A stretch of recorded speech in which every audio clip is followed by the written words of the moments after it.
The fluorescent lights of Elite Martial Arts Academy cast harsh shadows as two black belt CEOs circled a janitor like predators stalking prey. "Come on, mop boy." Ava Hale sneered, her designer G pristine against his worn work clothes. "Show us what you've got." Ray Walker's calloused hands tightened on his mop handle as 30 students pulled out their phones, hungry for humiliation.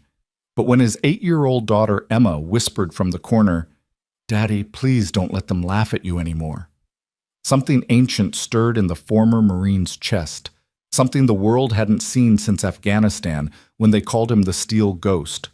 Want to know what happened when a decorated war hero finally had enough? Stay with me till the end and drop a comment about which city you're watching from. I'd love to see how far this incredible story travels. The January wind rattled the windows of Elite Martial Arts Academy in downtown Seattle, carrying with it the promise of rain that would wash the city clean by morning. Inside the dojo, the warmth from the heating system mixed with the sweat of evening training, creating a humid atmosphere that clung to everything like an unwelcome second skin. Ray Walker pushed his industrial mop across the hardwood floors in steady, methodical strokes, the same way he'd done every weeknight for the past 2 years. The chemical smell of pine cleaner had long since stopped bothering him. It was just another part of the routine that kept food on the table and a roof over his daughter's head. At 42, Ray had the kind of build that suggested strength without shouting about it. His shoulders were broad but slightly hunched, as if he'd spent years carrying invisible weight. His dark hair, peppered with premature gray, was always neatly trimmed, a habit from his military days that he couldn't shake. His hands, scarred and calloused, moved the mop with the same precision he'd once used to field strip an M4 carbine in complete darkness. But here in this gleaming dojo with its wall of trophies and photographs of smiling students, he was invisible. Just the janitor, the help, the man who cleaned up after everyone else's dreams.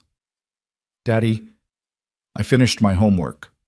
Emma's small voice carried across the dojo from where she sat in the corner, her second-hand backpack serving as a makeshift desk. At 8 years old, Emma Walker had her mother's delicate features, the same heart-shaped face, the same honey-brown eyes that seemed to see right through people's pretenses. She'd inherited Ray's determination, though that quiet steel that kept her studying even when other kids would have given up. "That's my girl," Ray called back, never breaking his rhythm with the mop. "Check it twice, remember, accuracy matters more than speed." Emma nodded solemnly, bending back over her math worksheet. She'd learned to do her homework here while waiting for her father to finish his shift. The after-school program at her elementary school had been cut due to budget constraints, and Ray couldn't afford a babysitter. So every evening she sat in that corner trying to make herself small, trying not to be noticed by the students who came here to train. The main door burst open with unnecessary force, admitting a gust of cold air and the unmistakable presence of Ava and Sierra Hale. The 28-year-old identical twins moved through the world like they owned it, which in many ways they did. Their tech company, Hale Systems, had revolutionized cloud computing security, making them millionaires before their 25th birthday. They'd been featured on the covers of Forbes, Fortune, and Wired, always photographed in matching power suits, their platinum blonde hair styled to perfection, their smiles sharp enough to cut glass. But here in the dojo, they wore matching black GIs, their black belts tied with practiced precision.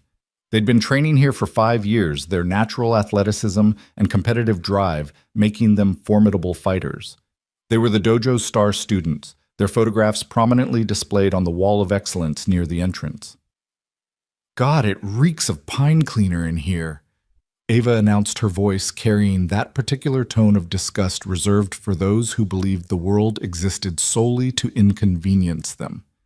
She was technically the older twin by 3 minutes, something she never let Sierra forget. "Hey, janitor guy, maybe ease up on the chemicals? Some of us need to breathe while we train." Ray didn't look up, didn't acknowledge the comment. He'd learned early on that engaging with the Hale sisters only prolonged the interaction. Better to be furniture, to be background noise, to be nothing. Sierra laughed, a sound like breaking crystal. "I don't think he speaks English, Ava. Remember last month when I asked him to clean the women's changing room and he just stared at me?" She moved closer to Ray, her designer perfume, something French and expensive cutting through the pine scent. "Hello? Anyone home?" I cleaned the changing room after closing, ma'am, Ray said quietly, still not looking up. Didn't think it was appropriate to enter while it was in use. Oh, he does speak. Sierra clapped her hands in mock delight. And with such perfect grammar, too. Where did you learn that janitor school? The other students were beginning to arrive for the advanced class, mostly young professionals, who treated martial arts like another networking opportunity. They gathered in small groups, warming up while sneaking glances at the interaction between the twins and the janitor. Everyone knew how the Hale sisters were, but no one ever said anything. Their families' donations kept the dojo's lights on. Their presence attracted other wealthy students. They were untouchable. Master Chen emerged from his office, his weathered face creasing into a smile when he saw the twins. At 63, Chen had run the dojo for 15 years, building it from a small studio into one of Seattle's premier martial arts academies. He commanded respect, but even he tread carefully around his most valuable students. Ava, Sierra, wonderful to see you both, he said, his slight accent coloring the words. Ready for tonight's sparring session. Always, Ava said, finally turning away from Ray. Though I hope you found us better partners than last week. That brown belt barely lasted 30 seconds. Well, Master Chen said diplomatically, improvement comes from challenging ourselves against all skill levels. Sierra snorted. Please, we need real competition. Someone who can actually push us. Her gaze drifted back to Ray, who had moved to the far side of the dojo, working around the heavy bags. Unlike some people who just push mops around. The comment was loud enough for everyone to hear. A few students chuckled nervously. Others looked away uncomfortable, but unwilling to intervene. Emma in her corner had gone very still, her pencil frozen above her worksheet. Ray's jaw tightened imperceptibly, but his movements remained steady. In his mind, he heard his staff sergeant's voice from 20 years ago. Discipline isn't about never getting angry, Walker. It's about choosing when that anger serves a purpose. Here now, anger served no purpose. It would only cost him his job, and Emma needed stability more than he needed dignity. The class began with warm-ups, the students moving through kata with varying degrees of precision. The Hale sisters, Ray had to admit, were technically proficient. Their movements were sharp, controlled, powerful. But there was something missing. The humility that true martial arts demanded, the understanding that strength without wisdom was just violence dressed in ceremony. As Ray worked, he found himself unconsciously critiquing their form. Ava telegraphed her kicks, dropping her shoulder a fraction of a second before she moved. Sierra's stance was too wide, sacrificing mobility for the appearance of stability. Small things, but in a real fight, those small things mattered. Pair up for sparring drills, White, Master Chen announced. The students began partnering off, but as always, the twins stood apart, waiting for Chen to assign them opponents.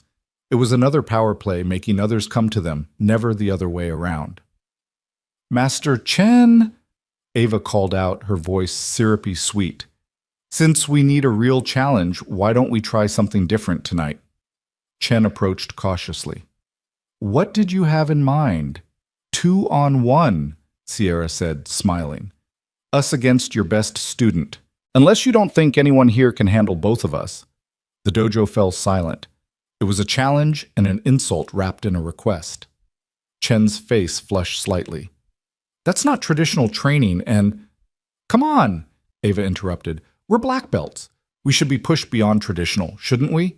Or is this dojo only about going through the motions? Ray watched from the periphery as Chen struggled with the situation. The master's best student, Marcus, was warming up near the mirrors. A second-degree black belt, Marcus was skilled, but nowhere near ready to face both twins simultaneously. It would be a slaughter, and everyone knew it. I'll assign partners as I see fit, Chen said finally, his tone brooking no argument. Ava, you're with Marcus. Sierra, you'll work with David. The twins exchanged a look of pure disdain but moved to their assigned areas.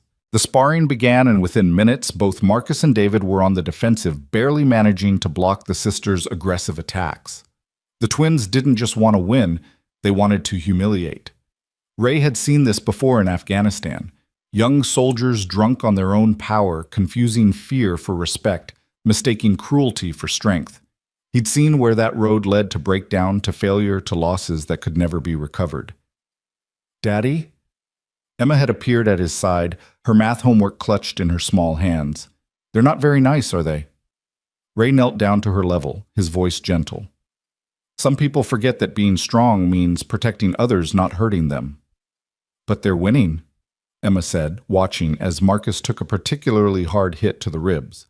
There's different kinds of winning, baby girl. The kind that matters happens in here. He tapped his chest over his heart. Not out there. Emma nodded, but Ray could see the doubt in her eyes. She was 8 years old watching her father clean floors while people who treated him like dirt succeeded at everything they touched. What lesson was she really learning? The sparring session ended with both Marcus and David nursing bruises and wounded pride. The twins high-fived each other, their laughter echoing off the walls. Master Chen called for a water break, and the students dispersed to the edges of the dojo. God, that was pathetic, Sierra said loudly, pulling off her sparring gloves. Is this really the best this place has to offer? Maybe we should find a real dojo, Ava added, taking a long drink from her designer water bottle. Somewhere with actual fighters, not just weekend warriors playing dress-up. The insult hung in the air like a challenge. Several students bristled, but no one spoke up. Ray continued mopping, moving closer to where the twins stood. He needed to clean that section before the class resumed. Watch it, janitor, Ava snapped as he approached. Can't you see we're standing here? I apologize, ma'am. I'll work around you, Ray said evenly. You'll work when we're done, Sierra said, stepping deliberately onto the area Ray had just cleaned, leaving dirty footprints on the wet floor. Or better yet, why don't you just wait until the real people are finished? Ray straightened slowly, his grip on the mop handle tightening until his knuckles went white. In his peripheral vision, he saw Emma saw the hurt in her eyes at how these women were treating her father. Something deep inside him, something he'd kept carefully locked away since returning from his last deployment, began to crack. Is there a problem here? Master Chen had approached, sensing the tension. No problem, Ava said dismissively. Just explaining to the help about proper timing. Ray works hard to keep this dojo clean, Chen said carefully. We should all respect that. Sierra laughed. Respect for mopping floors. Please. Respect is earned through achievement, through strength, through success. Not through... She gestured vaguely at Ray. Whatever this is. You want to talk about strength? The words were out before Ray could stop them, his voice carrying a quiet authority that made everyone turn. You think strength is about beating people who can't really fight back, about making yourself feel big by making others feel small? The dojo went completely silent. Even the fluorescent lights seemed to hold their breath. Ava and Sierra stared at Ray as if seeing him for the first time, really seeing him, not just the uniform and the mop. Excuse me. Ava's voice was dangerously low. Are you actually talking back to me? I'm talking to two people who've forgotten what martial arts is supposed to teach, Ray said, setting his mop aside. His posture had changed subtle, but Master Chen noticed it immediately. The slouch was gone, replaced by something coiled ready. Humility, discipline, protection of those who cannot protect themselves. Sierra stepped forward, her face flushed with anger. And what would you know about it, janitor? You clean up our sweat. You're nothing, less than nothing. Sierra, Master Chen warned, but she ignored him. No, I want to hear this, but she continued. Please enlighten us. Share your vast wisdom about martial arts. Did you learn it from your mop, from your bucket? Ray felt the familiar calm descending over him, the same calm that had carried him through firefights in Kandahar, through impossible missions where the odds of survival were measured in single digits. His squad had called him the Steel Ghost, because of that calm, because of the way he could disconnect from everything except the mission, the objective, the necessary action. You're right, he said quietly. I am just a janitor. I clean floors, I empty trash, I do honest work for honest pay. But I also know that real strength isn't about dominating others. It's about controlling yourself. It's about choosing not to fight even when you can. Ava laughed harsh and mocking. Even when you can, oh, that's rich. You think you could fight us. You think you could last 10 seconds in this ring. Ava, enough, Master Chen said more firmly. Class needs to resume. No. Ava said, her eyes never leaving Ray's face. I want to hear him answer. Come on, janitor, you think you could fight a black belt? 2 black belts. Ray glanced at Emma, who was watching with wide eyes. She'd never seen him like this. Never seen the man he'd been before she was born. Before her mother's death had broken something fundamental inside him. He'd promised himself he'd never be that person again. Never let violence touch his life or hers. But sometimes the world didn't give you a choice. Sometimes standing down meant teaching your child that bullies always win, that cruelty goes unchallenged, that dignity is a luxury the poor can't afford. Daddy. Emma's voice was small, uncertain. Ray walked over to her, knelt down again. Remember what I told you about different kinds of winning? She nodded. Sometimes, he said softly, we have to stand up, not because we want to fight, but because walking away would teach the wrong lesson. Do you understand? Emma looked at the twins, then back at her father. They've been mean to you for a long time. Yes? And you never said anything because of me? Because you needed this job. Ray's throat tightened. His 8-year-old daughter understood more than he'd realized. Yes. Emma stood up, her small frame straightening with determination that reminded Ray painfully of her mother. Then I think you should teach them about real strength, Daddy, the kind that protects people. Ray stood, slowly turned back to face the twins. The entire dojo was watching now, students and Master Chen alike. Someone had their phone out recording. Well, Sierra taunted, are you going to fight us or just stand there? If I spar with you, Ray said carefully, and when I win, you'll apologize to every person in this dojo you've disrespected. You'll learn what humility actually means. The twins burst out laughing. When you win, Ava gasped between laughs. Oh, this is precious. You actually think... And when you lose, Sierra interrupted, you're fired. You leave and never come back. Deal. No, Master Chen interjected. I won't allow this. Ray is an employee, not a student. This is inappropriate. It's fine, Master Chen, Ray said quietly.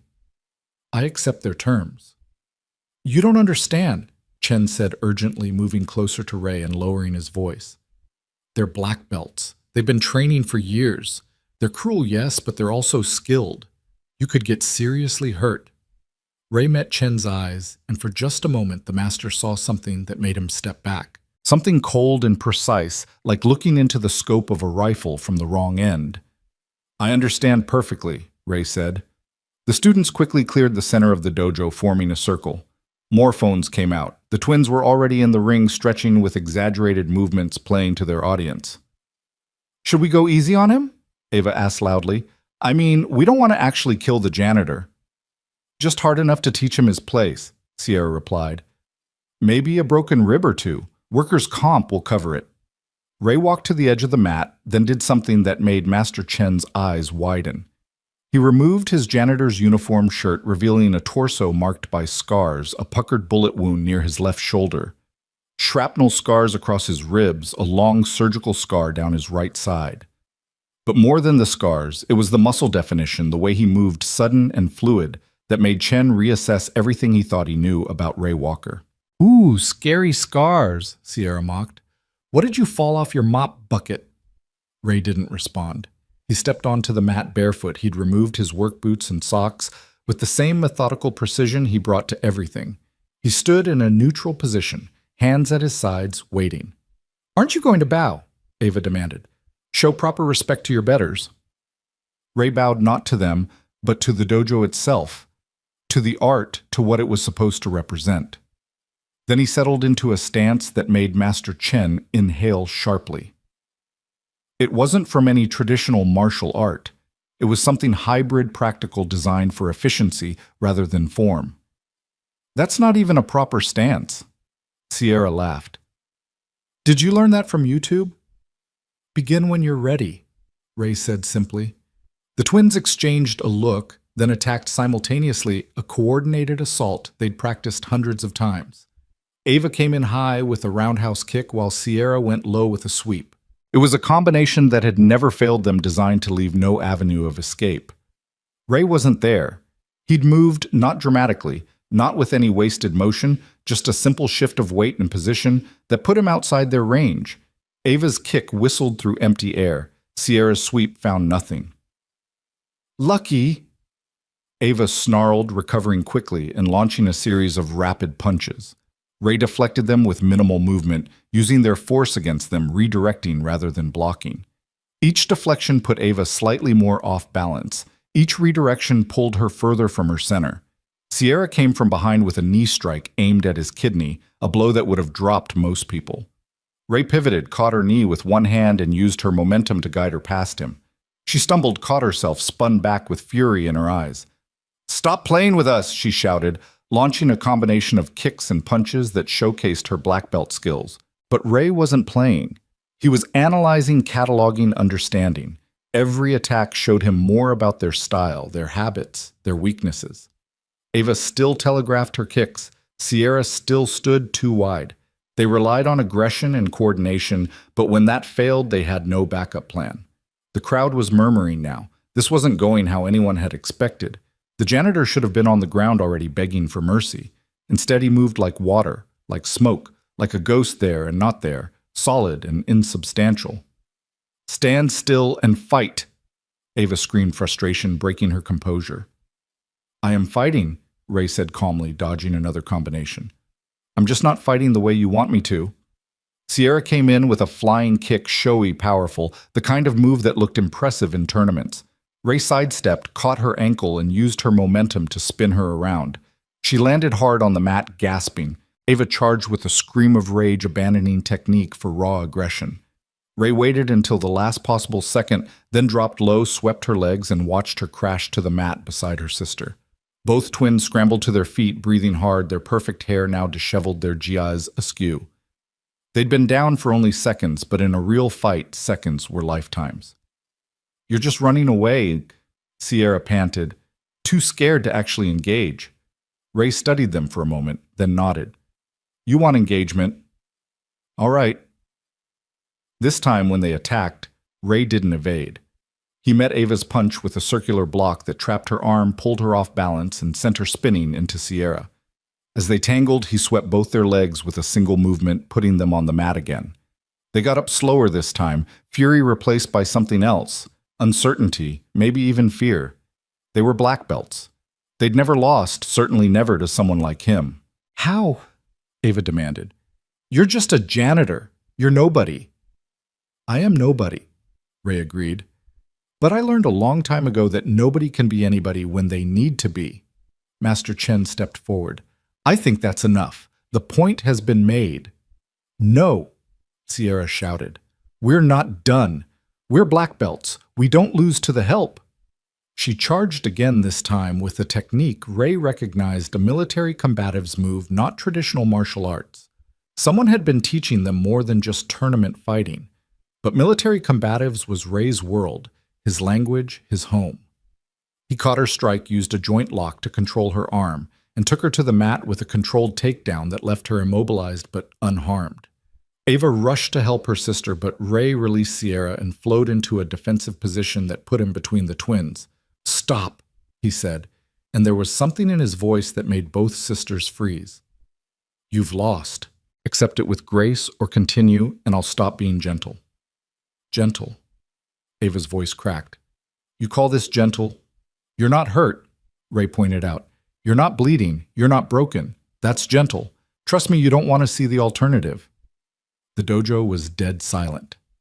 Everyone stared at the scene, the janitor standing calmly in the center of the mat, while two black belt CEOs struggled to understand what had just happened. Someone whispered, "Did anyone else see that?" He didn't even really hit them. Emma had moved closer to the mat, her eyes shining with something Ray hadn't seen before: pride. Pure, undiluted pride in her father. "Who are you?" Sierra asked, her voice small, all arrogance gone. "I'm Ray Walker," he said simply. "I'm a janitor. I'm a single father. And a long time ago I was something else. But that doesn't matter now. What matters is what you do next." The twins looked at each other, 28 years of privilege and success crashing against this impossible moment. They'd built their identities on being winners, on being superior, on being untouchable. Now they'd been touched worse. They'd been handled with kid gloves by someone they'd considered beneath notice. "You owe some apologies," Ray reminded them. "To Master Chen, to the students, to everyone you've treated as less than human." You can't be serious, Ava started, but Sierra grabbed her arm. He beat us, Sierra said quietly. Both of us, at the same time, without really trying. She looked at Ray with something approaching respect. You could have hurt us, really hurt us, but you didn't. Violence without purpose is just cruelty, Ray said, and cruelty is the refuge of the weak. Master Chen cleared his throat. I think class is over for tonight. Everyone please gather your things. The students began to disperse, but slowly reluctant to miss the conclusion of this unprecedented drama. The twins remained on the mat, disheveled and defeated, trying to process their new reality. The apologies, Ray said firmly. Sierra stood first, faced Master Chen, and bowed deeply. I apologize for my disrespect, Master Chen. I've dishonored your dojo and your teaching. Ava followed suit, her bow stiff but genuine. I apologize as well. They turned to the remaining students, repeating their apologies. Each word seemed to physically pain them, but they said them. Then they faced Ray. We're sorry, Sierra said. For everything, for treating you like you didn't matter. Everyone matters, Ray said. That's the first lesson of real strength. The second is knowing when to use it and when not to. He walked off the mat, picked up his janitor's shirt, and put it back on. Just like that, he was the invisible man again, the nobody who cleaned their floors. But everyone in that dojo would never see him the same way. Emma ran to him, throwing her arms around his waist. That was amazing, Daddy. You were like a superhero. No, baby girl, Ray said, holding her tight. I was just your dad, making sure you knew that standing up for yourself doesn't mean standing on others. Master Chen approached them. Ray, I had no idea. Where did you train?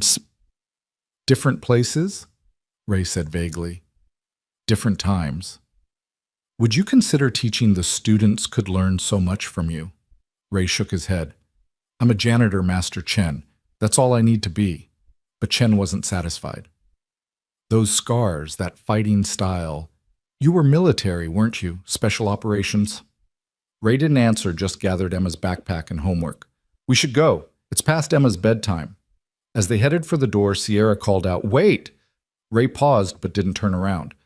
Will you be back tomorrow to work? I mean, every night, Ray said. Floors don't clean themselves. And we'll be here too, Sierra said.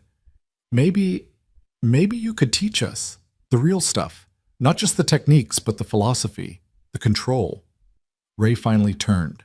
The twins stood side by side, their matching GIs wrinkled, their perfect hair messed up their pride in pieces at their feet. But there was something new in their eyes, humility perhaps. The beginning of wisdom. You want to learn, Ray asked. They nodded. First lesson is free, he said. Show up tomorrow in regular clothes, no belts, no ranks. Help me clean the dojo, every inch of it. Then we'll see if you really want to learn. Clean? Ava started to protest, then caught herself. Yes, okay, we'll be here. Ray nodded and led Emma out into the Seattle night. The rain had started a gentle mist that made the streetlights look like halos. Emma held his hand tightly, skipping despite the weather. Daddy? Yeah, baby girl. Mom would have been proud of you tonight. Ray's throat tightened. Sarah had been gone for 3 years now, taken by a drunk driver on a random Tuesday afternoon. She'd never gotten to see Emma learn to ride a bike, never heard her read her first book, never watched her grow into this remarkable little person. You think so? I know so, Emma said with 8-year-old certainty. She always said you were a hero. Tonight, everyone else got to see it too. They walked in comfortable silence for a while, the rain growing heavier. Ray thought about the evening, about the choices that had led him to that moment. After Sarah's death, he'd sworn off violence, sworn off being the soldier, the weapon, the steel ghost. He'd wanted Emma to know him only as a father, not as someone capable of the things he'd done in service to his country. But tonight had shown him something important. You couldn't completely bury who you were. And maybe, just maybe, you shouldn't. The skills that had made him a ghost in Afghanistan had protected his daughter's faith in him tonight. They'd shown her that strength wasn't about size or status or bank accounts. It was about standing up when it mattered, even if you stood alone. Daddy. Yeah? Can you teach me what you know? Ray looked down at his daughter. saw Sarah's determination mixed with his own stubborn streak. "It's not easy, Emma. It takes discipline, patience, sacrifice." "I know," she said solemnly, "but I want to be strong like you, not mean strong like those ladies were, real strong, the kind that protects people." "When you're older," Ray promised. "For now, focus on school. That's your training ground." They reached their apartment building, a weathered brick structure that had seen better decades. 3 floors up, 2 bedrooms, 1 bathroom, and a kitchen so small 2 people could barely fit. But it was home. It was safe, and it was theirs. As Ray tucked Emma into bed, she asked, "Will those ladies really come back tomorrow?" "I don't know," Ray answered honestly. "People say things in the moment that they don't always mean." "I think they will," Emma said, yawning. "I think you scared them." "I didn't mean to scare them." "No," Emma clarified. "Not scared like afraid. Scared like when you see something that changes how you understand everything. Like when we learned the earth goes around the sun, not the other way around." Ray marveled at his daughter's insight. "When did you get so wise?" "Tuesday," she said seriously, then giggled at his expression. "Love you, Daddy." "Love you too, baby girl. Sweet dreams." Ray closed her door softly and moved to the living room, which also served as his bedroom. The couch pulled out into a bed that had definitely seen better days. He sat in the darkness, not bothering with lights, and let the events of the evening wash over him. His phone buzzed. A text from an unknown number. "This is Sierra Hale. I got your number from Master Chen. We'll be there tomorrow, 6 p.m., before class. Thank you for not destroying us when you could have." Ray didn't respond. Words were cheap, actions expensive. Tomorrow would tell him if the Hale sisters were ready to pay the price for real knowledge. Another buzz, this time from Master Chen. "Ray, I've been researching. You're him, aren't you? Staff Sergeant Raymond Walker. Silver Star, Bronze Star, with Valor, 3 Purple Hearts. The Steel Ghost of Kandahar. Why didn't you ever say anything?" Ray deleted the message without responding. That person, that ghost, had died with Sarah. What remained was just a father trying to raise his daughter right in a world that seemed increasingly wrong, but tonight had cracked something open. Hadn't it? The careful walls he'd built between his past and present had shown their first fissures. Emma had seen him fight. The dojo had seen him fight. Soon the videos those students had taken would spread. And then what? How long before his carefully anonymous life exploded into something he couldn't control? His phone buzzed again. This time a video link from one of his former squad mates, Marcus Tank Thompson, who lived in Portland. "Brother, is this you?" "It's already got 50K views." Ray clicked the link against his better judgment. Someone had uploaded the entire fight to YouTube with the title, "Janitor Destroys 2 Black Belt CEOs, You Won't Believe What Happens Next." The video quality was surprisingly good, catching every moment of the encounter. The comments were already pouring in. "This is why you don't judge people by their job." Those women got humbled. Anyone else notice he never actually struck them, just redirected and controlled? That's mastery. "I trained for 10 years and I've never seen movement like that. This guy is something special." Ray closed the video, but the damage was done. By morning, it would be everywhere. His quiet life, his anonymity, his careful protection of Emma from his past, all of it was about to end. He moved to Emma's door, cracked it open to check on her. She was sleeping peacefully, one arm wrapped around the stuffed bear Sarah had given her before she died.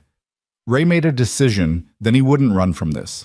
Running would teach Emma that you could never escape your past, that you should be ashamed of who you were. Instead, he would face it head on, the same way he'd faced the Hale sisters. With control, with purpose, with the quiet strength that had carried him through war zones and personal tragedy alike. The rain intensified outside, drumming against the windows like an insistent visitor.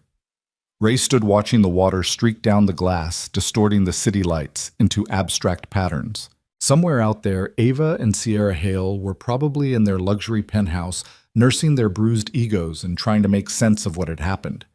He wondered if they would really show up tomorrow if they had the courage to face their assumptions being shattered. His phone rang, not a text, an actual call. The screen showed Colonel James Patterson, his former commanding officer. Ray answered. Sir. Drop the Sir Ray. I'm retired, remember, just Jim now. Patterson's gravelly voice hadn't changed in the 5 years since Ray had last heard it. Saw an interesting video tonight. My daughter sent it to me of all things. Apparently it's trending on TikTok. I'm sure I don't know what you mean, Ray said evenly. Patterson chuckled. Right, some other janitor in Seattle who moves like a ghost and has your exact build and scars. Must be a coincidence. Must be. Ray, Patterson's voice grew serious. I know you wanted out. I know after Sarah you needed to disappear. But maybe this is a sign. Maybe it's time to stop hiding who you are. I'm not hiding, I'm just living. You're surviving, Patterson corrected. There's a difference. That little girl of yours, Emma, right? She deserves to know her father, the real one, not just the sanitized version. She knows me. Does she know about the villages you saved, the soldiers you brought home? The fact that you're the reason 32 kids in Afghanistan got to grow up because you stopped a bombing at their school? That was a lifetime ago. It was you, Ray. It's still you. You can't just cut away pieces of yourself and pretend they never existed. Tonight proved that. Ray didn't answer, couldn't answer. Patterson had always been too perceptive, too good at reading his soldiers. Look, Patterson continued, I'm not saying you need to wear your medals or tell war stories, but hiding your strength, your skills, your past, it's not healthy. And now that it's out there, what do you mean? Ray, that video has over 2 million views already. News outlets are picking it up. Mystery janitor with military background schools entitled CEOs. It's only a matter of time before someone identifies you. Ray's stomach dropped.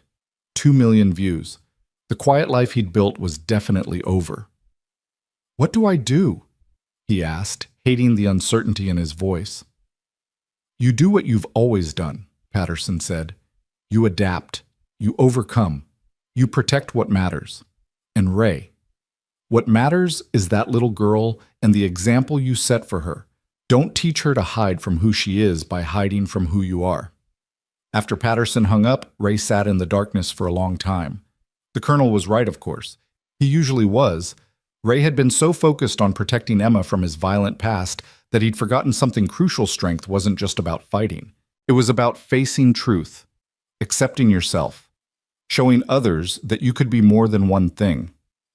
He pulled out an old photo album from a box under the couch, one Emma had never seen. Pictures of him in uniform standing with his squad in front of a Humvee. Pictures of Sarah visiting him on base, her smile bright enough to light up the desert. Pictures of the Afghan children his unit had protected playing soccer with a ball the soldiers had bought them. One photo in particular caught his attention, him teaching self-defense to local women in Kandahar, part of a Hearts and Minds campaign. The women were laughing, learning, empowered. He remembered that day clearly, how they'd gone from frightened to fierce in just a few hours, how they'd walked taller when they left. Maybe that was what the Hale sisters needed. Not humiliation, but transformation. Not defeat, but education. They had skill, athleticism, dedication. They just lacked wisdom, humility, understanding of what real strength meant. His phone buzzed with another text from Sierra. We've been talking all night. We want to learn, really learn. Not just fighting, but what you said about protecting others. We have resources, influence. Maybe we could do something good with them if someone showed us how. Ray typed back 6 p.m. Bring work clothes. First lesson, respect isn't given or taken, it's earned through service. We'll be there. Ray put the phone down and made another decision. Tomorrow he would start teaching again.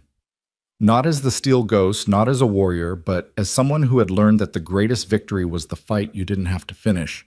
The rain had stopped, leaving the world washed and gleaming.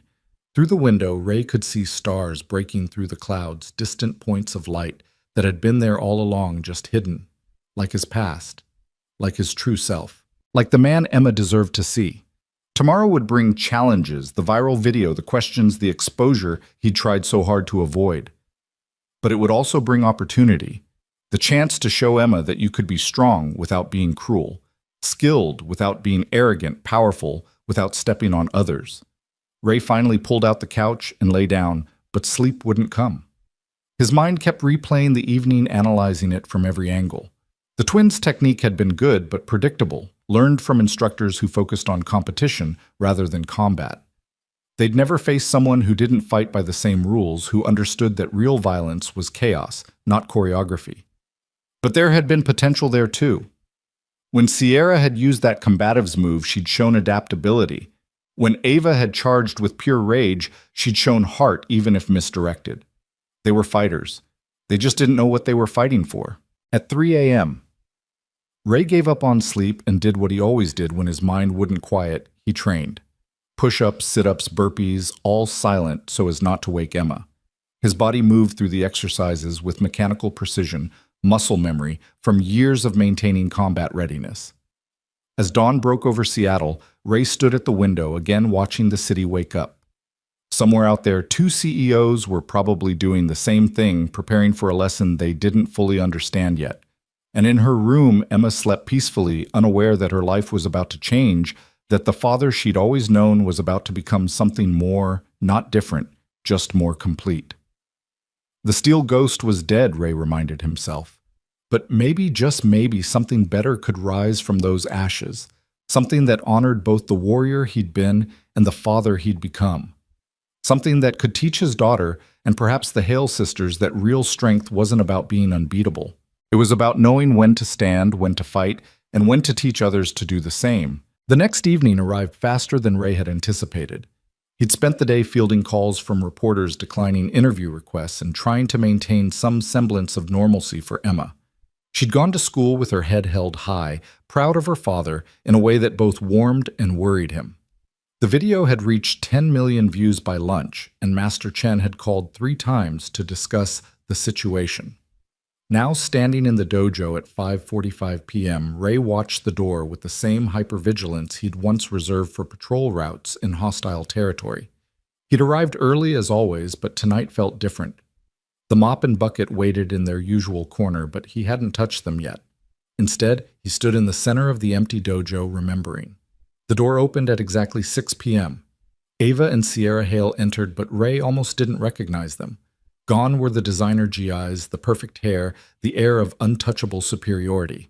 They wore simple sweatpants and old t-shirts, their hair pulled back in basic ponytails. They looked younger somehow, more vulnerable, more human. "We're here," Sierra said simply. No trace of her usual arrogance. "Good," Ray said. "The supplies are in the closet. We start with the bathrooms." Ava's face twitched, an automatic protest forming, but Sierra touched her arm. They walked to the supply closet without complaint, gathering cleaning materials with the awkwardness of people who'd never held a mop in their lives. "Have you ever actually cleaned anything?" Ray asked, not unkindly. "We have a service," Ava admitted, 3 times a week for the Penthouse Daily for the office. "Then this really will be educational," Ray said, demonstrating the proper way to wring out a mop. "Cleaning teaches humility better than any philosophy book. It's honest work that nobody notices unless it's not done, like a lot of important things in life." They worked in silence for 20 minutes, the twins struggling with techniques Ray could do in his sleep. Sierra kept leaving streaks on the mirror. Ava couldn't get the toilet properly clean, but they didn't complain, didn't quit, didn't make excuses. "Why did you really come back?" Ray asked as they moved to the main floor. The sisters exchanged a look. "We couldn't sleep last night," Sierra admitted. "We kept thinking about what you said about protecting those who can't protect themselves. We've never thought about our strength that way. We've always used it to climb higher," Ava added, wringing out her mop with increasing competence. "To beat competitors, to dominate boardrooms, to win, always to win."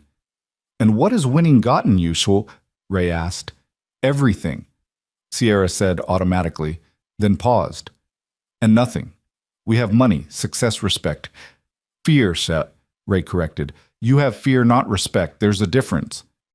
"How do you know?" Ava challenged, some of her fire returning. "Because I've had both," Ray said simply. "Fear keeps people in line, but makes them hate you. Respect makes them follow you willingly, even into hell itself." "You really were military, weren't you?" Sierra said. "The way you moved yesterday, those scars. Special forces. Marines," Ray said, deciding that some truth was necessary. "1st Battalion, 7th Marines, 3 tours in Afghanistan." The videos online are saying you're some kind of war hero, Ava said, mopping with increasing rhythm.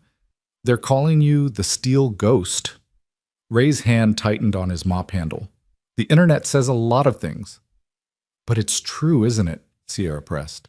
Master Chen looked it up. Staff Sergeant Raymond Walker. Silver Star for saving a school full of children from a suicide bomber. Bronze Star for extracting wounded soldiers under fire. Purple Hearts for bleeding, Ray interrupted harshly. Purple Hearts are for bleeding. Nothing heroic about getting shot. The twins fell silent, focusing on their cleaning. After a moment, Ray sighed. I'm sorry. It's just, that was a different life. A different person. Was it? Ava asked softly. Because the person who protected those children sounds exactly like the person who stood up for his daughter last night. Before Ray could respond, the main door burst open. Master Chen entered, followed by someone Ray hadn't expected to see, Channel 7 news reporter Jennifer Martinez and her camera crew. Absolutely not, Ray said immediately. Ray, please, Chen said. The story is already out there. This is a chance to control the narrative. I said no interviews. Mr. Walker. Martinez stepped forward, her perfectly styled appearance a stark contrast to the twins in their cleaning clothes. People are calling you a hero. They want to know your story. Then they'll be disappointed, Ray said, continuing to mop. You can't just hide from this, Chen insisted. The dojo has gotten 300 new enrollment requests since yesterday. People want to learn from you. They want to learn from a fantasy, Ray corrected. From a viral video that makes them feel good about underdogs winning. That's not real teaching. Sierra surprised everyone by stepping between Ray and the camera. He said no! That means no! Ava joined her sister. This is a private lesson. You need to leave. Martinez looked shocked that the Hale sisters, who she'd probably come to interview as well, were defending the janitor. Ladies, surely you want to share your side of... Our side is that we were wrong, Sierra said firmly. We were bullies, and Mr. Walker taught us a valuable lesson. End of story. Now please leave. The camera operator had been filming despite Ray's objection. Ray moved with that ghost-like speed, not aggressively, but simply placing his hand over the lens. You don't have permission to film me or my students. Your students? Martinez perked up. So you're teaching now? Leave, Ray said quietly, but with the same tone that had made trained killers think twice. Now. Martinez and her crew retreated, but Ray knew this was far from over. The story had taken on a life of its own beyond his control. Thank you, he said to the twins after the crew left. We meant what we said, Ava replied. We were bullies. We've been bullies our whole lives, haven't we? Recognizing it is the first step, Ray said. Changing it is the hard part. They continued cleaning, and Ray began to teach not martial arts, but philosophy. He talked about his grandmother who'd raised him after his parents died, who'd cleaned houses for 40 years and never complained. He talked about dignity and service, about finding meaning in simple tasks, about the meditation of repetitive work. In Afghanistan, he said, surprising himself by sharing, we had this interpreter Ahmad. Brilliant guy, spoke 5 languages, could have done anything. But his day job was sweeping streets. I asked him once why he didn't find better work. You know what he said? The twins shook their heads, genuinely interested. He said, clean streets mean children can play safely. Safe children mean hope for the future. I'm not sweeping streets, I'm sweeping away despair. 2 months later, he died protecting those same children from an IED. Sierra stopped mopping. He died sweeping. He died serving, Ray corrected. There's no small service when it comes from the heart.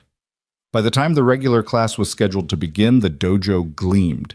The twins were sweating exhausted in a way their regular workouts never achieved, but there was something different in their expression, satisfaction, maybe even pride.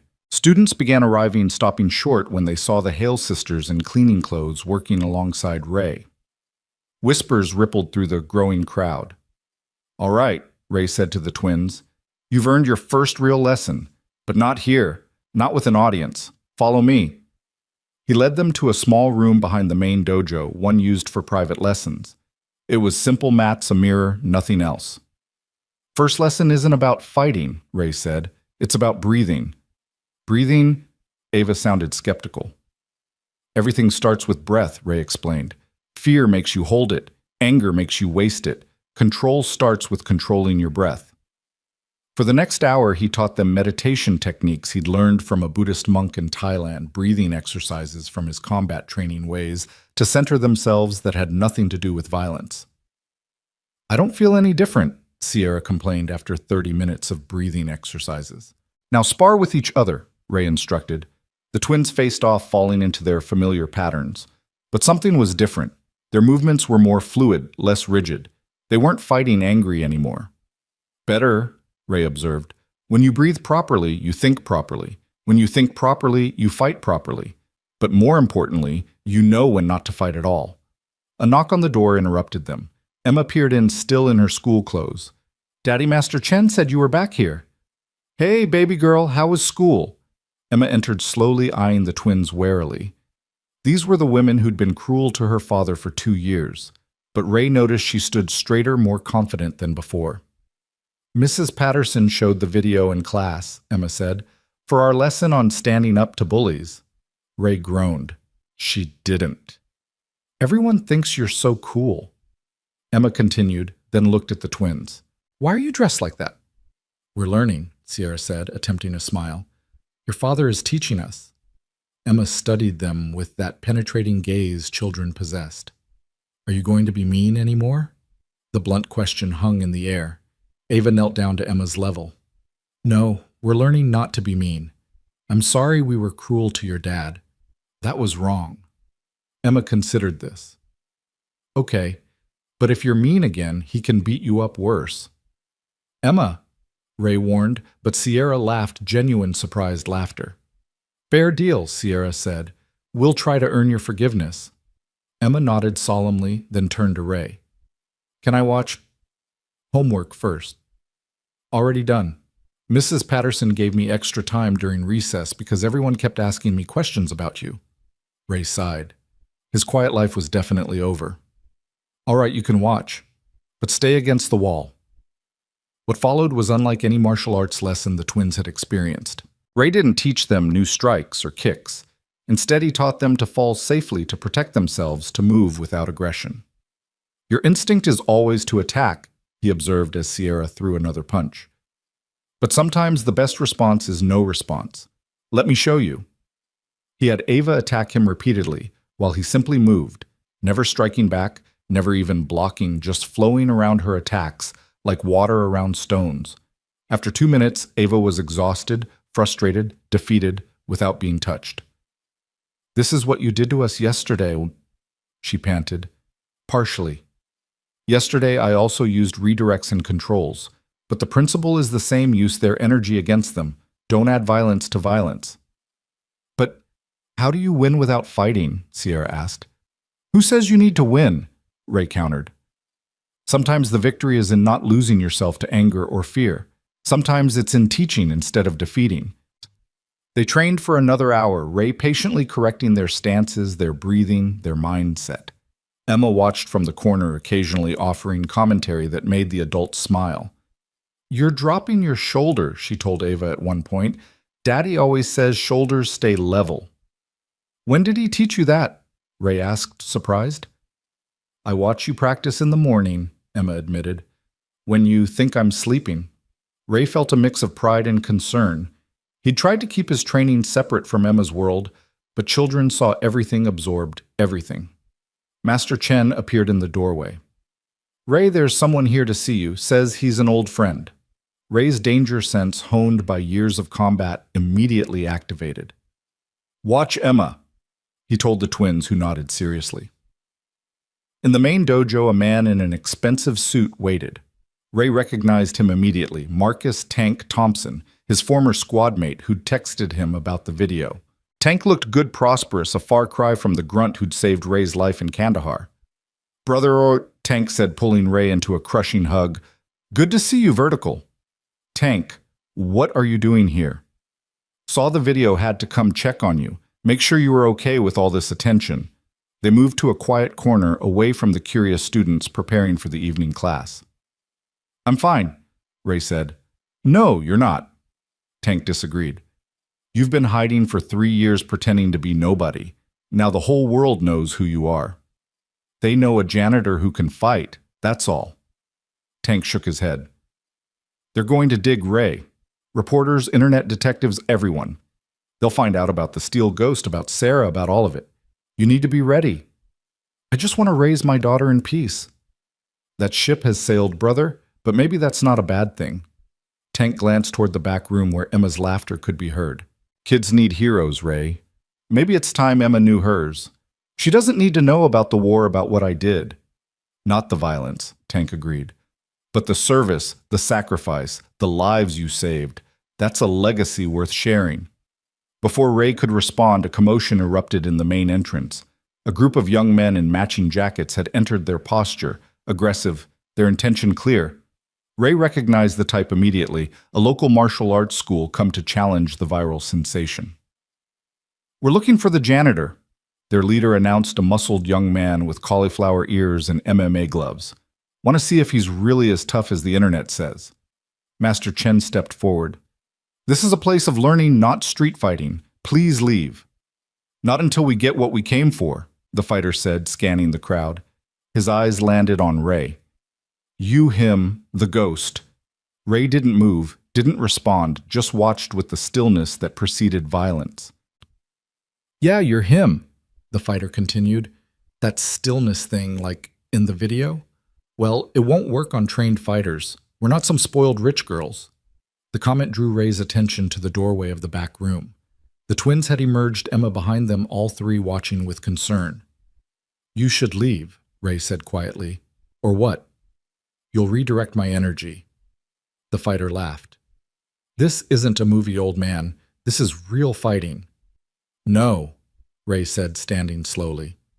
Real fighting is terrible and ugly and leaves scars you can't see. What you want is to prove something. There's nothing to prove here.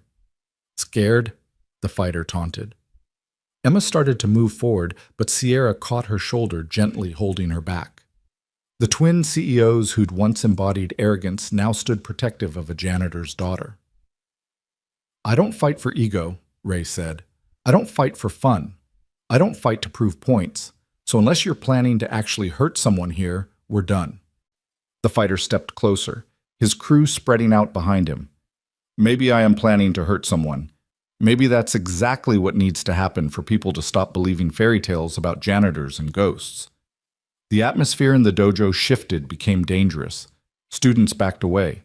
Someone called 911. Master Chen tried once more to intervene, but the fighter shoved him aside. That was the mistake. Ray moved, and this time it wasn't the controlled teaching movement he'd shown the twins. This was the steel ghost, swift, precise, devastating.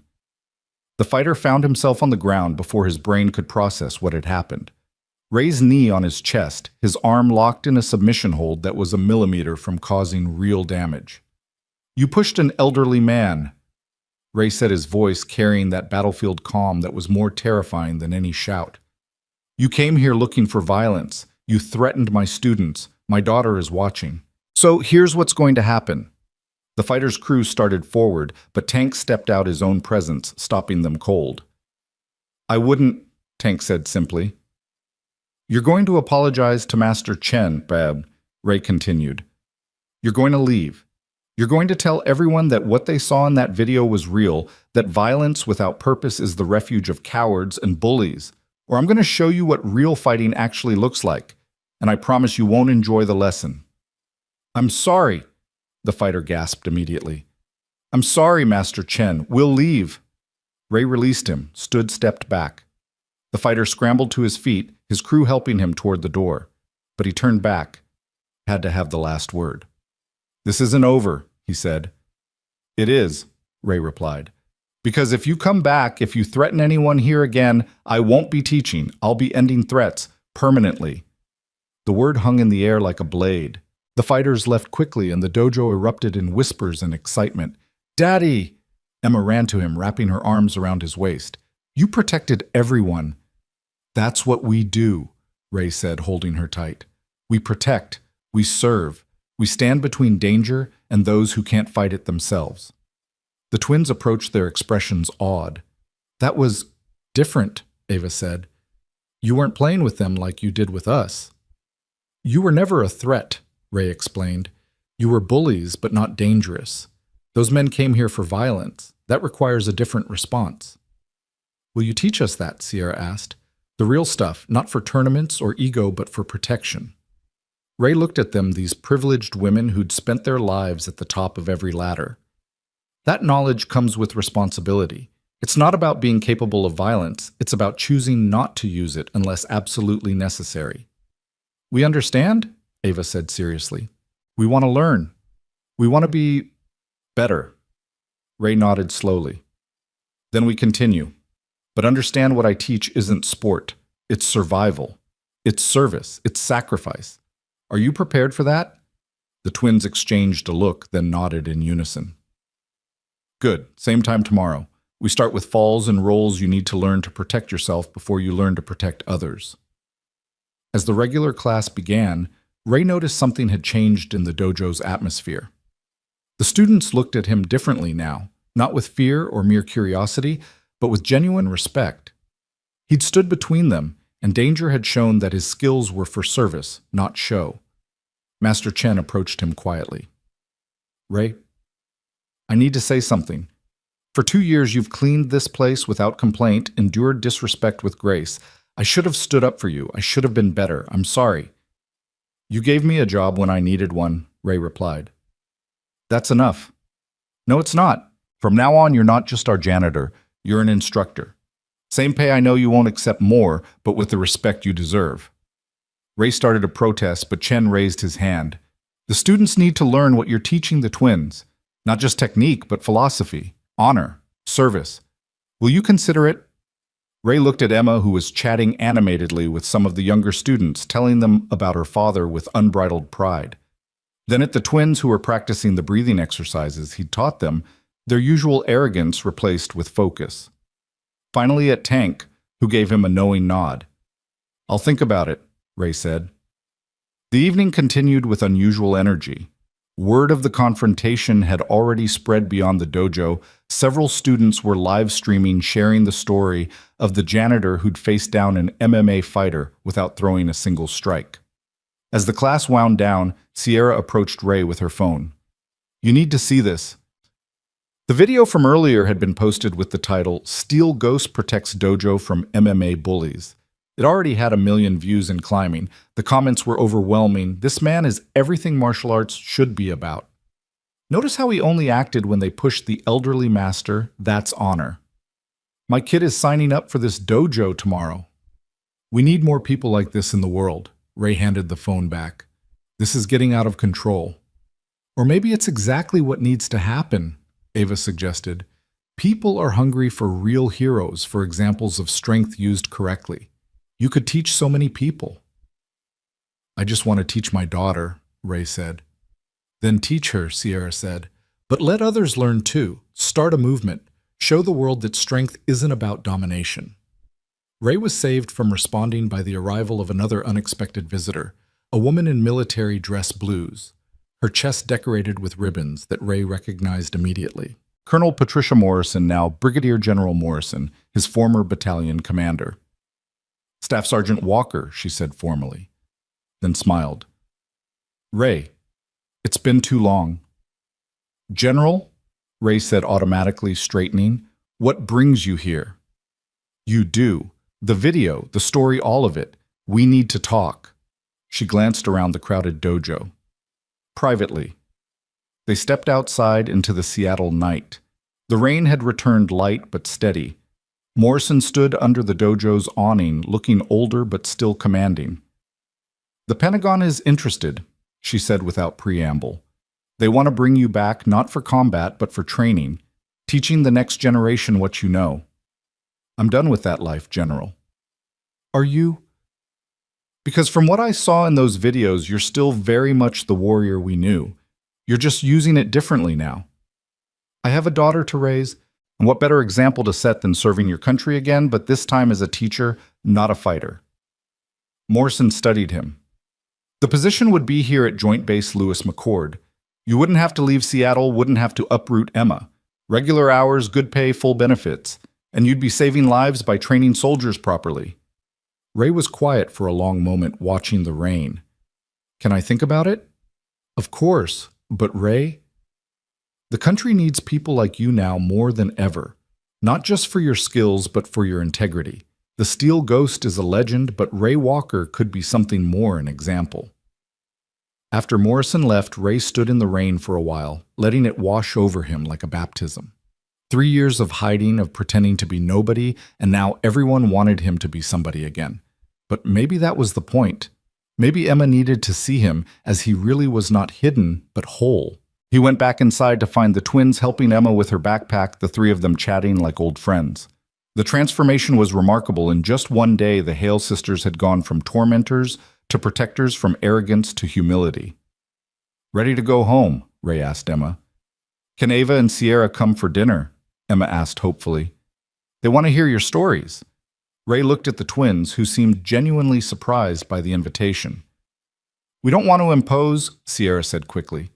"It's just spaghetti," Ray said, making a decision. "Nothing fancy." "We love spaghetti," Ava said, then laughed at herself.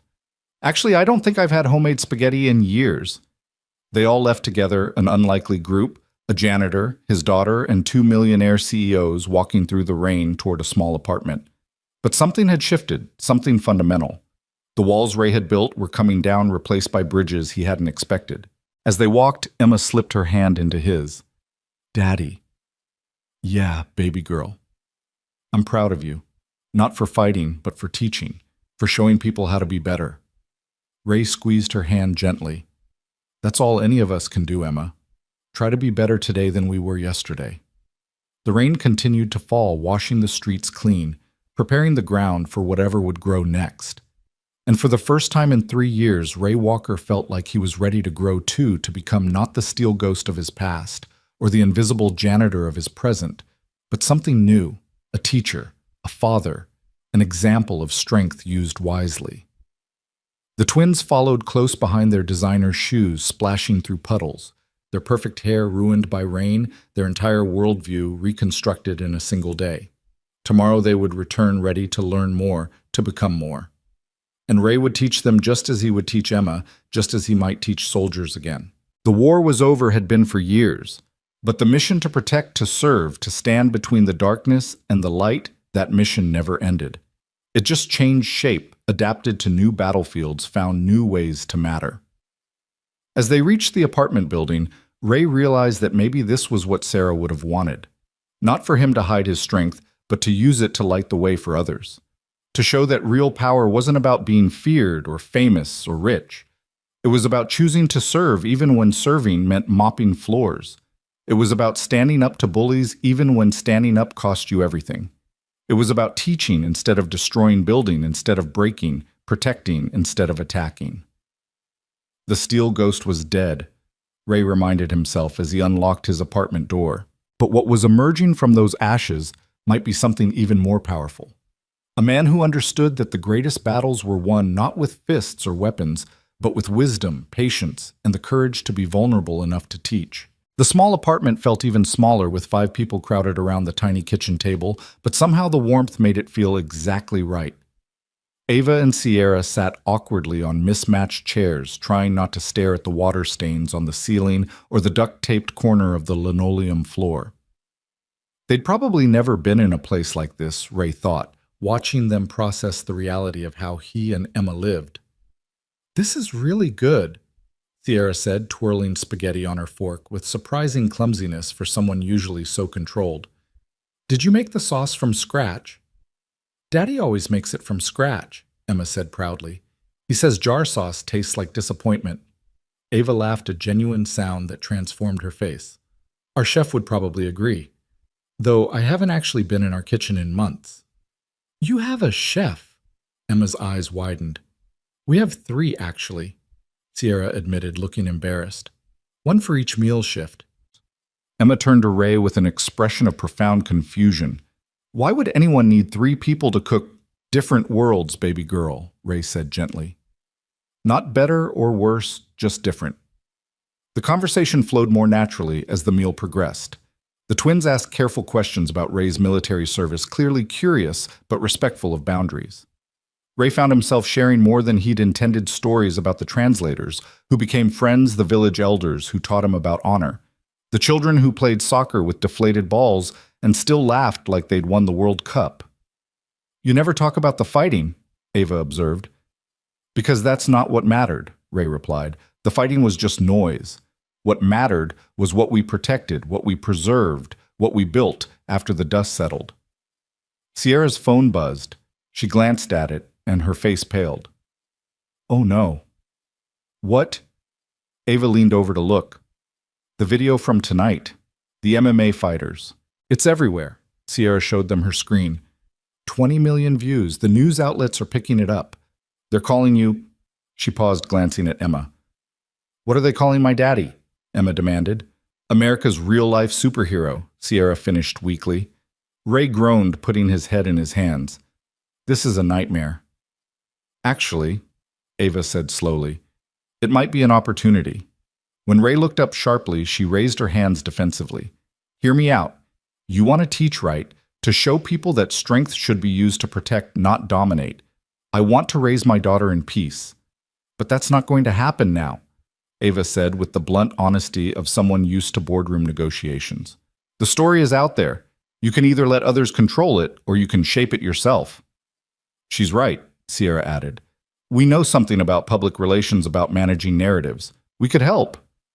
"Why would you do that?" Ray asked suspiciously. The twins exchanged a look. "Because in one day you've taught us more about real strength than 5 years of black belt training," Sierra said. "Because we've been everything wrong with martial arts, using it for ego, for dominance, for showing off. You could help change that culture. Plus," Ava added with a small smile, "we owe you about 2 years' worth of apologies. Consider this a down payment." Emma had been quiet, processing the adult conversation with the intensity of a child who knew something important was happening. "Daddy, are you famous now?" "I hope not, sweetheart. But if you are," Emma continued seriously, "you could teach lots of people to be good, right? Like you're teaching them." She pointed at the twins. Before Ray could answer, there was a knock at the door. Ray's instincts immediately sharpened. Unexpected visitors at night were rarely good news. He moved to the door, carefully checking the peephole. An elderly Asian woman stood in the hallway, dressed in traditional clothing that seemed out of place in the rundown apartment building. Ray opened the door cautiously. "Mr. Walker." Her English was accented but clear. "My name is Kumiko Tanaka. I am Master Chen's mother." Ray's surprise must have shown because she smiled. "May I come in? I have traveled from Japan to meet you." Ray stepped aside, and the elderly woman entered with a grace that belied her age. She surveyed the small apartment without judgment, her eyes landing on Emma with warmth. "You must be Emma," she said. "Your father speaks of you constantly at the dojo." "He does?" Emma seemed pleased. "Mrs. Tanaka," Ray began, but she raised a hand. "Please call me Kumiko. I have come because my son called me about what happened, about who you really are." She studied Ray with eyes that had seen decades of life. "You studied our arts, yes, but you learned something more." "Well, I learned from many teachers," Ray said carefully. Kumiko nodded. "The true way is not about style or technique. It is about spirit. And your spirit, Mr. Walker, is why I am here." She reached into her bag and pulled out an old photograph. "This was my husband." Ray looked at the black and white image of a young Japanese man in military uniform. Not Japanese military, American. "He served in the 442nd Infantry Regiment during World War II, Kumiko explained. The Nisei soldiers. He fought for a country that had imprisoned his family because he believed in something greater than prejudice or fear." "I've heard of the 442nd, Ray said with respect. "Most decorated unit in U.S. military history. My husband used to say that the greatest courage was not in fighting enemies, but in protecting those who called you enemy until they could see you as friend." Kumiko looked at the twins. "You are teaching this lesson now, yes." The twins shifted uncomfortably under her gaze. "We're trying to learn," Sierra said. "Learning requires emptying yourself of what you think you know," Kumiko said. "Are you prepared for that?" "We thought we were black belts," Ava admitted. But watching Ray, we realize we know nothing about real martial arts. Kumiko smiled. Now you are ready to begin. She turned back to Ray. My son's dojo has good bones but weak spirit. Too much focus on competition, on belts, on hierarchy. You could change this. I'm just a janitor, Ray said. No, Kumiko said firmly. You are a teacher who happens to clean. There is no shame in honest work, but hiding your gift is not humility. It is theft from those who could learn. Emma tugged on Ray's shirt. She's right, Daddy. You're really good at teaching. You taught me fractions when Mrs. Patterson couldn't remember. The room fell silent for a moment. Everyone watching Ray wrestle with the decision. Finally, he sighed. What would you have me do? Teach, Kumiko said simply. Not just techniques, but the way. The real way. My son will support you. These two, she gestured at the twins, will be your first senior students. Us, Sierra squeaked, but we're terrible. You just said we know nothing. Exactly. Kumiko smiled. Empty cups ready to be filled. You have strength and discipline, you just lack wisdom. Ray can provide that. Another knock at the door interrupted them. This time Ray found Tank standing in the hallway with someone else, a young man in a wheelchair wearing an army t-shirt. Ray, this is Specialist James Crawford, Tank said. He saw the videos, he needs your help. Ray invited them in the small apartment now packed with 7 people. Crawford was maybe 25, his legs clearly paralyzed, his eyes holding that hollow look Ray recognized from too many wounded warriors. I got hit by an IED outside Kabul, Crawford said without preamble. Lost the use of my legs, most of my squad. Doctors say I'll never walk again. I've been thinking about... He trailed off, glancing at Emma. Emma, why don't you show Mrs. Tanaka your room, Ray suggested. But Daddy... Please, baby girl. Emma reluctantly led Kumiko down the short hallway, though Ray suspected the elderly woman's hearing was sharp enough to catch the conversation anyway. You've been thinking about ending it, Ray said quietly once Emma was gone. Crawford nodded, tears starting to flow. What's the point? I was a warrior. Now I'm nothing. Ray knelt beside the wheelchair, putting himself at Crawford's eye level. You're not nothing. You're wounded. There's a difference. I can't fight anymore. Can't serve. Can't even stand. Standing isn't about legs, Ray said. It's about spine. And fighting isn't about throwing punches. It's about refusing to surrender to despair. Easy for you to say, Crawford said bitterly. You can still do everything. You're the steel ghost. I saw the videos. You move like water, like wind. I'll never move again. Ray was quiet for a moment, then made a decision. Sierra Ava helped me move the table. They quickly cleared a space in the small living room. Ray sat on the floor and gestured for Tank to help Crawford down from his wheelchair. Once Crawford was seated on the floor, Ray positioned himself across from him. Hit me, Ray said. What? You have arms, upper body, core. Hit me. Crawford threw a weak punch that Ray easily deflected. Harder, with intention. The next punch had more force. Ray showed him how to generate power from his core, how to use his seated position for stability, how to adapt traditional techniques for his new reality. Martial arts isn't about kicks and footwork, Ray explained as they worked. It's about using what you have to its fullest potential. You have a sharp mind, strong arms, and a warrior spirit. That's more than enough. For an hour, Ray worked with Crawford, showing him seated self-defense techniques, adaptation strategies, ways to maintain warrior readiness despite his limitations. The twins watched in fascination as Ray modified every technique for wheelchair use, creating an entirely new fighting system on the fly. This is incredible, Crawford said, sweating but smiling for the first time. I could actually defend myself like this. You could teach others like this, Ray corrected. There are thousands of wounded warriors who think they're done. You could show them they're not. Emma and Kumiko had returned watching from the hallway. Emma's eyes were bright with pride as she watched her father transform a suicidal soldier into someone with purpose again. I want to learn more, Crawford said. Will you teach me? We'll teach each other, Ray replied. You'll show me the limits and how to overcome them. I'll show you that there are no real limits, just obstacles to adapt around. Tank helped Crawford back into his wheelchair. This is what you should be doing, Ray.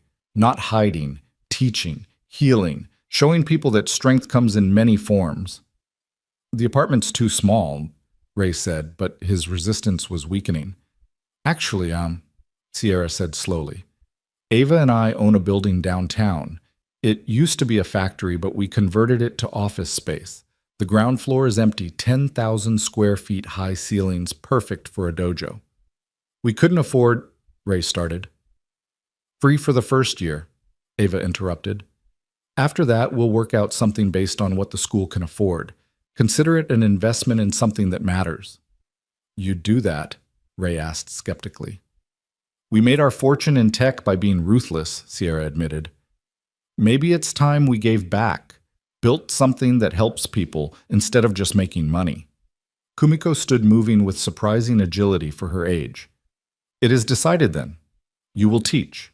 My son's dojo will support you send students who are ready for true learning. These two, she gestured at the twins, will help you build it. And this one, she pointed at Crawford, will be your reminder that strength is not about what you can do, but what you overcome. I haven't agreed to anything, Ray protested. Daddy, Emma said quietly, Mom would want you to do this. The room went silent. Emma rarely mentioned her mother, the wound still too fresh, even after 3 years. She always said you were meant to teach, Emma continued, that you had gifts that should be shared. She said hiding your light didn't make other people shine brighter, it just made the world darker. Ray's throat tightened. Sarah had said exactly that the night before she died. They'd been arguing about him taking a security contractor job that would have paid 3 times what he made now. She'd wanted him to teach instead, to share his knowledge, to build something meaningful. All right, he said finally. We'll try it, but we do it right. No belts, no tournaments, no ego. We teach practical protection, philosophical wisdom, and personal growth. We take anyone who wants to learn, regardless of ability to pay. That's not a sustainable business model, Ava started, then caught herself. Sorry, old habits. It's not a business, Ray corrected. It's a mission. The group spent the next 2 hours planning the small apartment, buzzing with an energy it hadn't felt in years. The twins offered to handle the business side, permits, insurance, marketing. Tank volunteered to help with instruction, bringing in other veterans who could teach. Crawford promised to spread the word through the wounded warrior community. Kumiko said she would return to Japan but would send book scrolls and training materials that had been in her family for generations. As everyone prepared to leave, Sierra pulled Ray aside. There's something else. The MMA fighter from tonight, his name is Brad Kowalski. He's got a reputation for holding grudges. He'll be back. I know, Ray said simply. Doesn't that worry you? Ray looked at Emma, who was showing Crawford her math homework, explaining how her dad made everything into a lesson. What worries me is raising a daughter who thinks violence is the answer. Kowalski is just noise. He's dangerous noise, Sierra insisted. He's got a crew connections to some rough people. I've faced worse, Ray said, not boasting, just stating fact. After everyone left, Ray and Emma cleaned up together, washing dishes in comfortable silence. Finally, Emma asked, Are we going to be okay, Daddy, with all these changes? Ray dried his hands and knelt beside his daughter. Change is just life refusing to stand still. We'll adapt, overcome, and grow stronger. That's what we do. Like the Marines? Like the Walkers, Ray corrected. Your mom adapted to being a military wife. I adapted to being a civilian. You adapted to losing her. We're survivors, Emma. But more than that, we're thrivers. Emma hugged him tightly. I love you, Daddy. Love you too, baby girl. As Ray tucked Emma into bed, she asked one more question. Do you think Mom can see us? See what you're doing? Ray smoothed her hair gently. I think she knows. And I think she's proud of both of us. After Emma fell asleep, Ray returned to the living room and pulled out a box he hadn't opened in years. Inside were his medals, his unit patches, and a journal he'd kept during his deployments. He opened it to a random page, his own handwriting from a decade ago jumping out at him. The hardest part isn't the fighting. It's coming home and trying to find purpose in a world that doesn't understand what you've seen, what you've done, what you've become. How do you translate warrior into civilian? How do you explain that your greatest skill is violence, but your deepest desire is peace? Ray closed the journal and looked out the window at the Seattle skyline. Tomorrow he would start building something new. Not a traditional dojo, not a business, but a place where warriors could learn to be peaceful, where the peaceful could learn to be strong, where everyone could discover that true power came from service, not domination. His phone buzzed with a text from General Morrison. Offer stands. Military could use someone teaching adaptive combat to wounded warriors. Think about it. Then another from Master Chen. My mother called. She's never been wrong about someone. The dojo is yours to use whenever you need. And finally one from Sierra, and Ava sent jointly, thank you for showing us what we could be instead of what we were. See you tomorrow, Sensei. Ray smiled at that last one. Sensei, teacher. He'd been many things, marine husband, widower, janitor. But maybe teacher was what he was meant to be all along. The rain had stopped and moonlight filtered through the clouds, illuminating the small apartment. It wasn't much, but it was home. And tomorrow it would be the launching point for something larger, something that could change lives, save souls, and show the world that strength wasn't about being unbeatable. It was about getting beaten and choosing to stand anyway. It was about facing overwhelming odds and refusing to quit. It was about protecting those who couldn't protect themselves, even when the cost was everything. Ray moved to his makeshift bed on the couch, but sleep wouldn't come. His mind was already working through lesson plans, adaptation techniques, ways to reach not just the physically wounded, but the spiritually broken. He thought about Crawford, about the light that had returned to his eyes when he realized he could still be a warrior. That was the real victory, not defeating opponents, but resurrecting hope. Around 2 a.m., his phone rang. The number was blocked, which immediately put Ray on alert. Yeah? Is this Ray Walker? The voice was young, scared. Who's asking? My name is Tyler. I was with Brad tonight at the dojo. He's planning something bad. Ray sat up, fully alert. What kind of something? He's humiliated, angry. He's talking about coming after you where it hurts. Your daughter. I heard him say. The line went dead. Ray was moving before his conscious mind caught up, checking Emma's room, securing the windows, running through threat assessments with the efficiency of someone who'd done it countless times in much more dangerous places. Emma slept peacefully, unaware of the potential danger.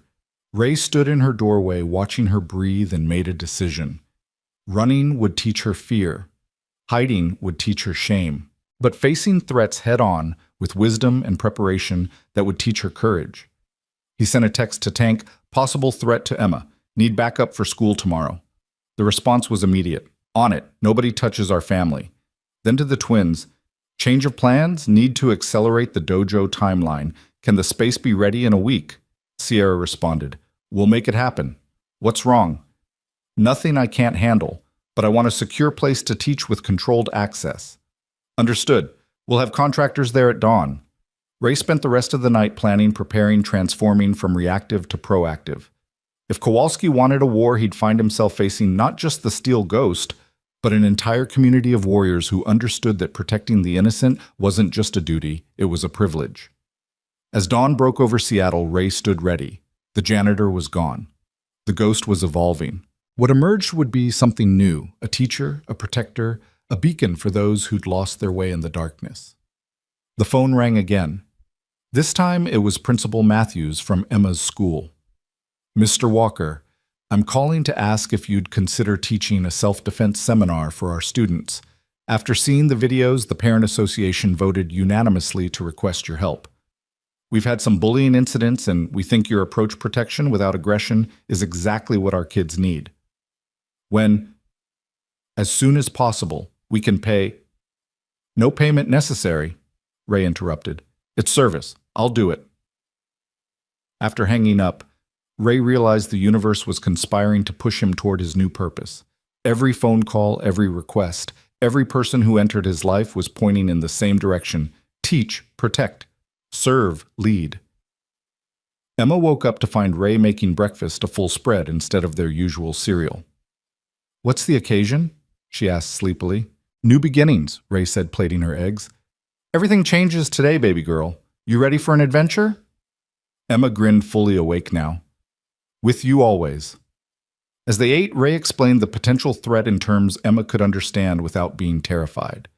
She listened seriously, then said, "So we're not hiding." "Never. We face our problems with wisdom and courage." "Like Marines, Pipa." "Like walkers," Ray said again, reinforcing their family identity. "We don't start fights, but we don't run from them either." A knock at the door interrupted breakfast. Ray approached carefully, but it was just Crawford out of his wheelchair and supporting himself on crutches. "You stood," Ray said, surprised. "Not for long, and it hurts like hell," Crawford admitted. "But the doctors were wrong. Working my core like you showed me, it activated something. I might not walk normally again, but I won't be wheelchair-bound forever." "That's incredible," Emma said, eyes wide.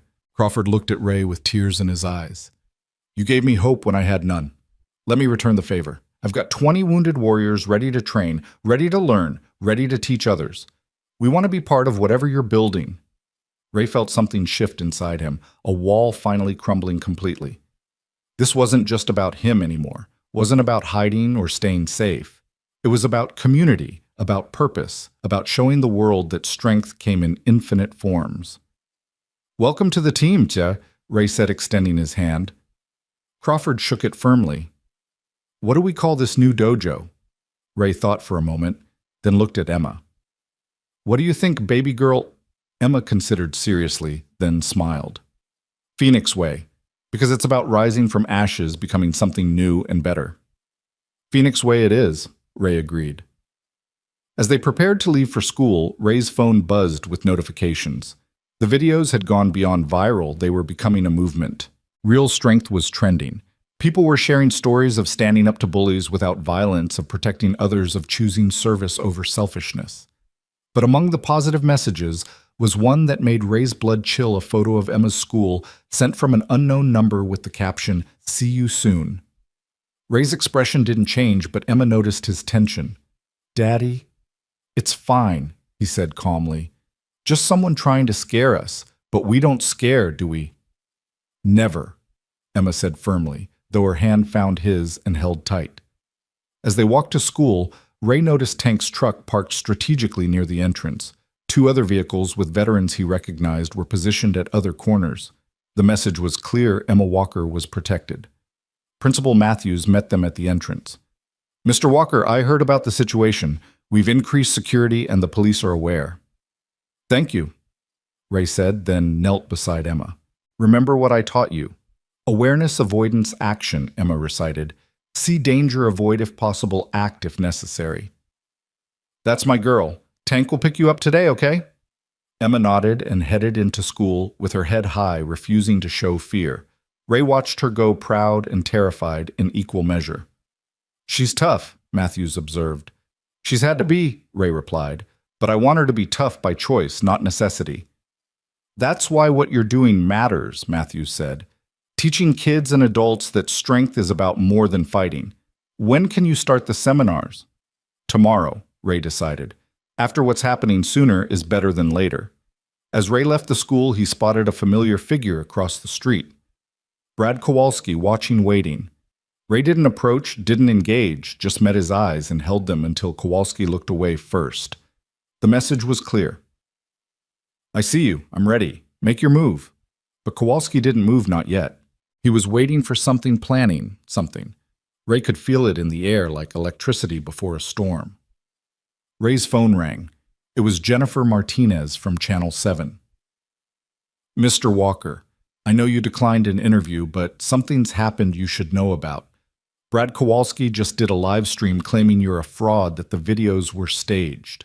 He's challenging you to a public fight. Winner takes all." "Takes all what?" "He says if he wins, you admit you're a fake and disappear. If you win, he'll donate $100,000 to wounded warrior charities." Ray was silent for a moment, processing. It was a trap, obviously, but also an opportunity. "When and where?" "You're not seriously considering when and where," Ray repeated. "He says tomorrow night at the Seattle Center Arena. He's already selling tickets, turning it into an event." Ray hung up and immediately called his newly formed team. Within an hour, they had a plan. This wouldn't be just a fight, it would be a demonstration of everything Phoenix Way stood for. We turn his challenge into our platform, Sierra suggested during their strategy session. Show the difference between violence for ego and skill for service. I'll fight, Ray said, but on our terms. The Seattle Center Arena hummed with an energy that made Ray's skin crawl. 20,000 people had packed into the venue, drawn by the promise of seeing the viral sensation Steel Ghost face off against an MMA fighter with a bruised ego and something to prove. The event had exploded across social media in less than 24 hours, with Kowalski's team turning it into a spectacle that felt more like a gladiator match than a martial arts demonstration. Ray stood in a makeshift preparation room beneath the arena, surrounded by his unlikely team. Tank was wrapping his hands with the methodical precision of someone who'd done it countless times before combat missions. The twins, dressed in simple training gear instead of their usual designer athletic wear, were handling media requests and coordinating with security. Crawford sat in his wheelchair, a laptop across his lap, monitoring social media and coordinating with the 24 wounded warriors who'd shown up to support Ray. "This is insane," Ava said, checking her phone for the 100th time. "The live stream already has 3 million viewers waiting and the fight hasn't even started." "It's not a fight," Ray corrected quietly. "It's a lesson. We stick to the plan." The plan had been elegant in its simplicity.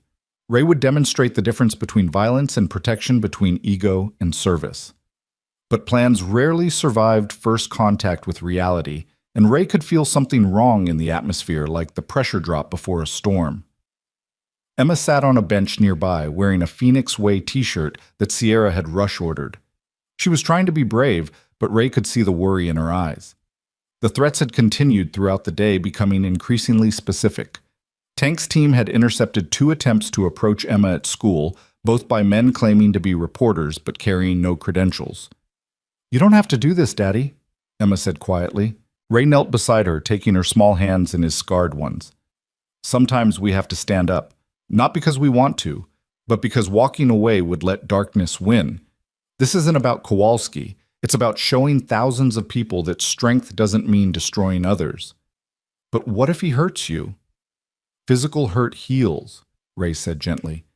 "But letting a bully win because we're afraid that kind of hurt lasts forever." Master Chen entered the room, followed by his mother. Kumiko moved with surprising grace through the chaos, her presence immediately calming. She approached Ray with a simple wooden box. "This belonged to my husband," she said, opening it to reveal a simple black belt worn with age and use. "He wore it when he taught, never when he fought. He said teaching required more courage than fighting ever did." Ray accepted the belt with reverence. "I'm honored, but I can't—" "You must," Kumiko interrupted. "Not as a rank, but as a reminder. Tonight you are not a fighter. You are a teacher. The world is your classroom." The door burst open and Jennifer Martinez rushed in with her camera crew.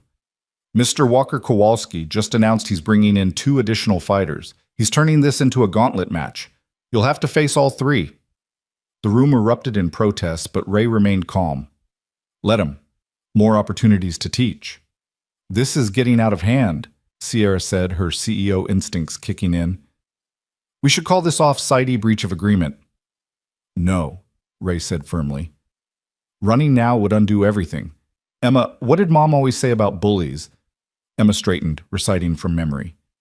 "The only thing necessary for evil to win is for good people to do nothing." "Edmund Burke, by way of Sarah Walker." Ray smiled. "Your mom was smart." Tank's phone buzzed. He answered, his face darkening as he listened. "Ray, we've got a problem. Seattle PD just intercepted communications suggesting Kowalski's people are planning something during the match.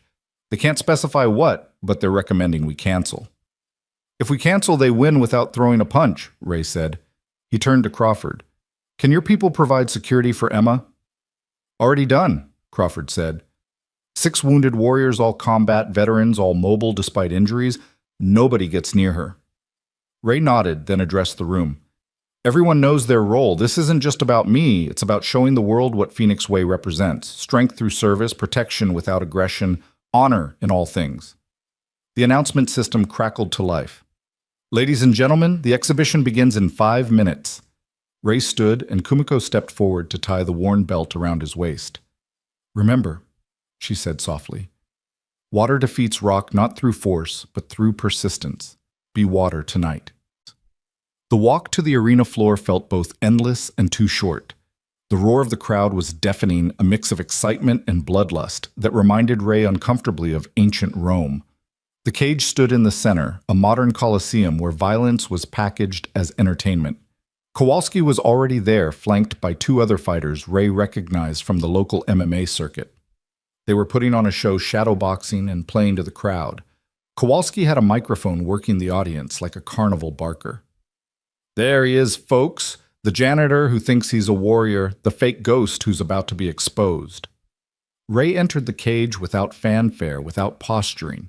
He simply walked to the center and stood still, letting the chaos wash over him without touching him.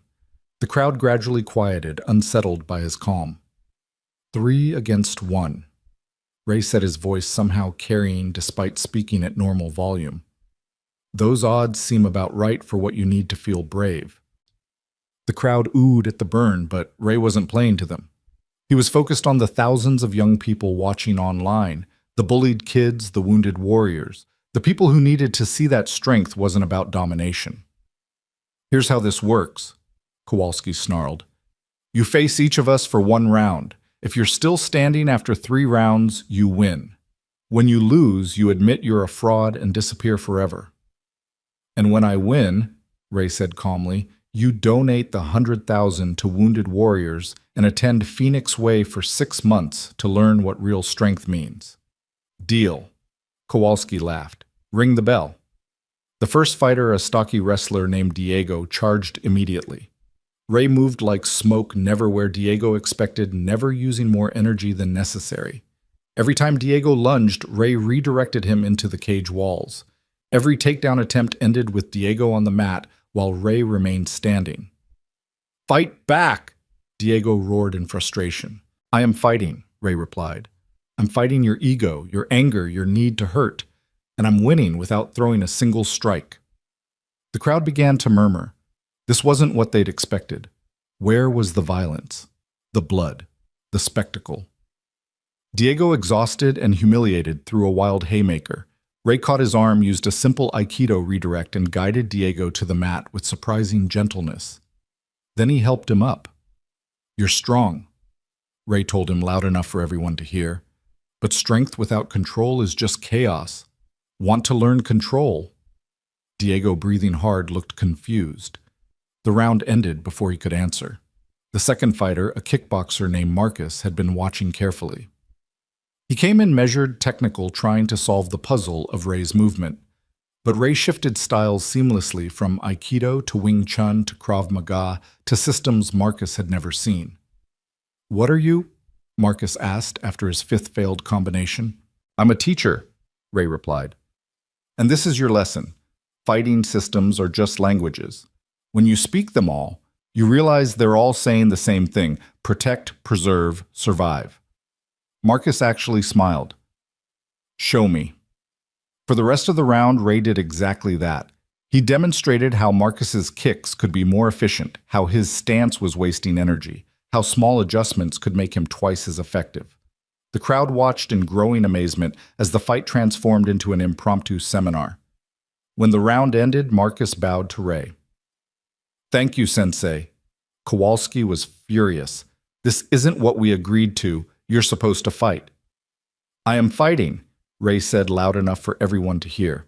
"I'm fighting ignorance. I'm fighting the idea that violence is strength. I'm fighting the culture that says hurting others makes you powerful." The crowd was fully engaged now, many recording on their phones. The online viewership had swelled to 10 million and climbing. Comments were pouring in supporting Ray's approach, calling for Kowalski to stand down. But Kowalski was beyond reason. He entered the cage for the 3rd round with brass knuckles barely concealed in his gloves, a violation that the corrupt referee deliberately ignored. "I'm going to destroy you," Kowalski hissed. Ray's expression didn't change. "You're going to try." Kowalski came in fast and vicious, the brass knuckles making every punch potentially lethal. Ray's entire demeanor shifted. This wasn't sport anymore, this was combat. The ghost emerged fully for the first time since Afghanistan. Ray didn't just evade now, he controlled. Every one of Kowalski's attacks was turned against him. A punch meant to break Ray's jaw ended with Kowalski's fist hitting the cage post. A kick aimed at Ray's kidney resulted in Kowalski's leg being swept and controlled. "You brought weapons to a teaching moment," Ray said, his voice carrying that battlefield calm that had terrified enemies in 3 different countries. "That changes things." In one fluid motion, Ray disarmed Kowalski of the brass knuckles holding them up for everyone to see. The crowd gasped, then began booing Kowalski's obvious cheating. "This is what fear looks like," Ray announced. "So afraid of losing that you cheat so weak that you need weapons against an unarmed opponent." Kowalski enraged and exposed abandoned all technique. He charged with pure rage, exactly what Ray had been waiting for. Ray stepped aside at the last moment, used Kowalski's momentum against him, and applied a textbook rear-naked choke. Not to hurt, not to humiliate, but to control. "Yield," Ray said quietly in Kowalski's ear. "Yield and learn, or pass out and learn nothing." Kowalski struggled for 10 seconds before tapping out. Ray released him immediately, then did something that shocked everyone. He helped Kowalski to his feet and raised his hand. "This man had the courage to face me," Ray announced. "He made mistakes, let fear and anger control him, but he stood in this cage. That takes a certain kind of strength. Brad Kowalski, the offer stands. Come to Phoenix Way. Learn what real strength means. Not to hurt, but to heal. Not to destroy, but to build." Kowalski stared at Ray in confusion, his worldview shattered. "You're raising my hand. I cheated. I tried to hurt you." "And you failed," Ray said simply. "But failure is just education in disguise. The question is, will you learn from it?" The crowd was on its feet now, but not cheering for violence. They were witnessing something unprecedented: transformation in real-time philosophy and action strength redefined. But the night wasn't over. As Ray turned to leave the cage, the lights suddenly cut out. Emergency lighting kicked in a second later, casting everything in an eerie red glow. In the chaos, Ray heard Emma scream.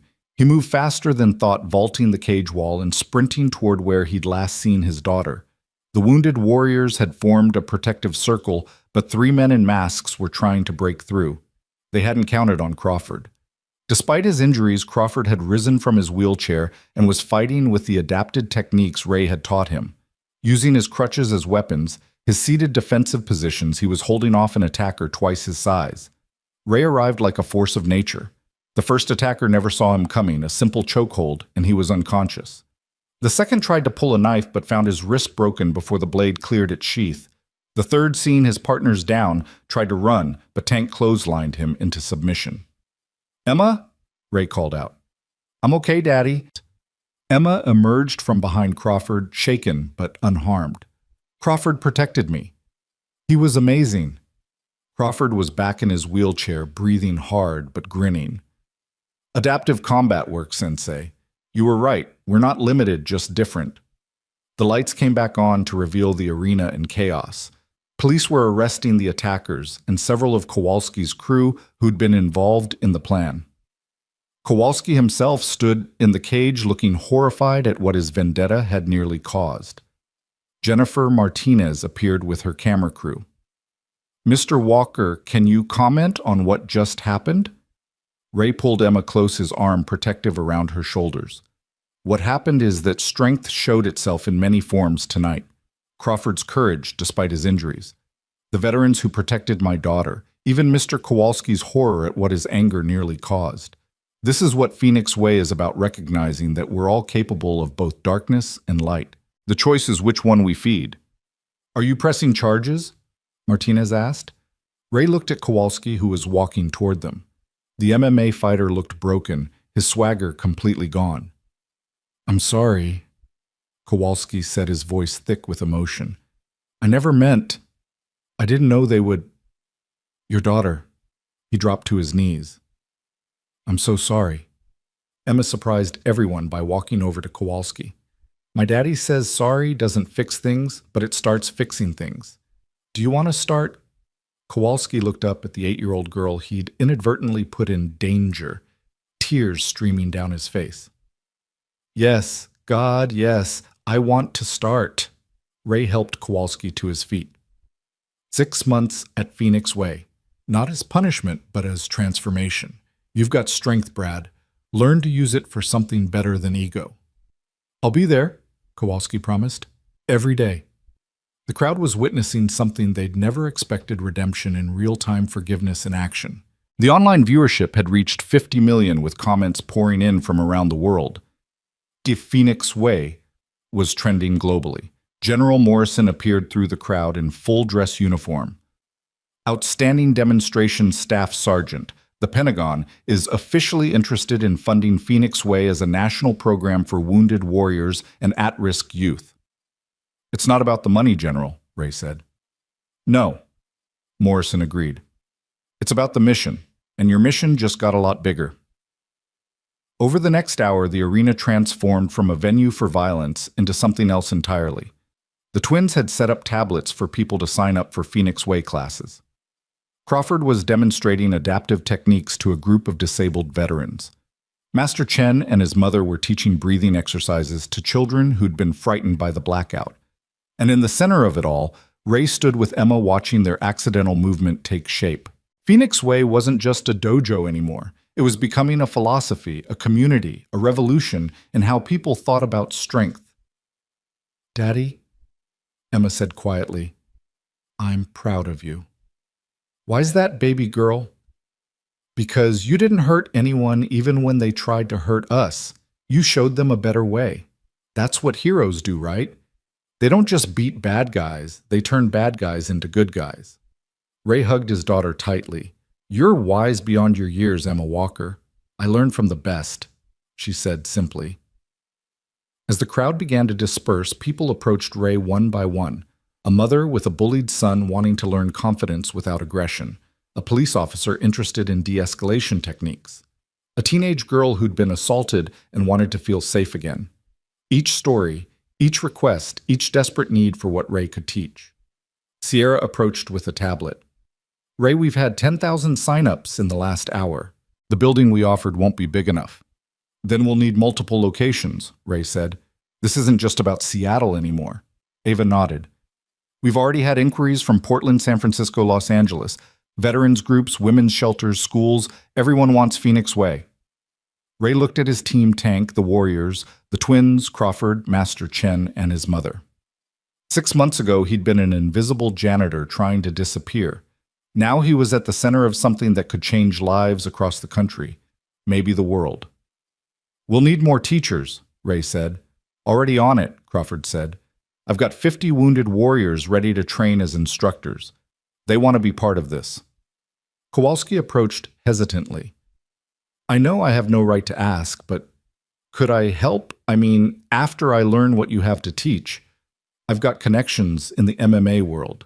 Fighters who are tired of just hurting people, who want their skills to mean something more. Ray studied the man who'd been his enemy just hours before. Everyone gets a second chance at Phoenix Way.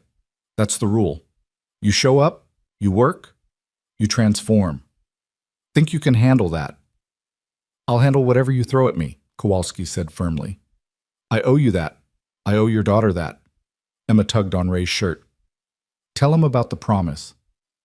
What promise? Ray asked. The Phoenix promise. I made it up while Crawford was protecting me. Want to hear it? Ray smiled. Let's hear it. Emma stood straight, her young voice carrying surprising authority. I promised to be strong but not mean, to protect but not hurt, to stand up but not stand on others, to rise from my ashes every day better than before. The group fell silent, absorbing the simple wisdom of a child who'd seen too much but refused to become bitter. The Phoenix promise, Ray repeated. I think we've found our motto. As they prepared to leave the arena, Ray noticed someone in the shadows, the young man Tyler, who'd called to warn him about Kowalski's plans. Ray approached him carefully. Thank you, Ray said simply. You showed courage calling me. Tyler looked terrified. Kowalski will kill me if he finds out. No, Kowalski said, appearing beside them. I won't. You did the right thing, Tyler. You showed more courage than I did. He turned to Ray. Tyler's my cousin. He's a good kid who got mixed up with my crowd. Could he... Phoenix Way is open to everyone, Ray said. especially those brave enough to do the right thing when it costs them everything. The arena was nearly empty now, just cleaning crews and the last stragglers. Ray stood in the cage one final time, looking at the space where violence had been transformed into teaching, where enemies had become students, where his carefully hidden life had exploded into public purpose. Tank appeared beside him. "You know, there's no going back now, right? The steel ghost is out of the shadows for good." "The ghost is dead," Ray corrected. "What came out tonight was something else, something Sarah would have wanted: a teacher, a protector, a builder of better ways." "So what do we call you now?" Tank asked. Ray thought for a moment, then smiled. "Just Ray.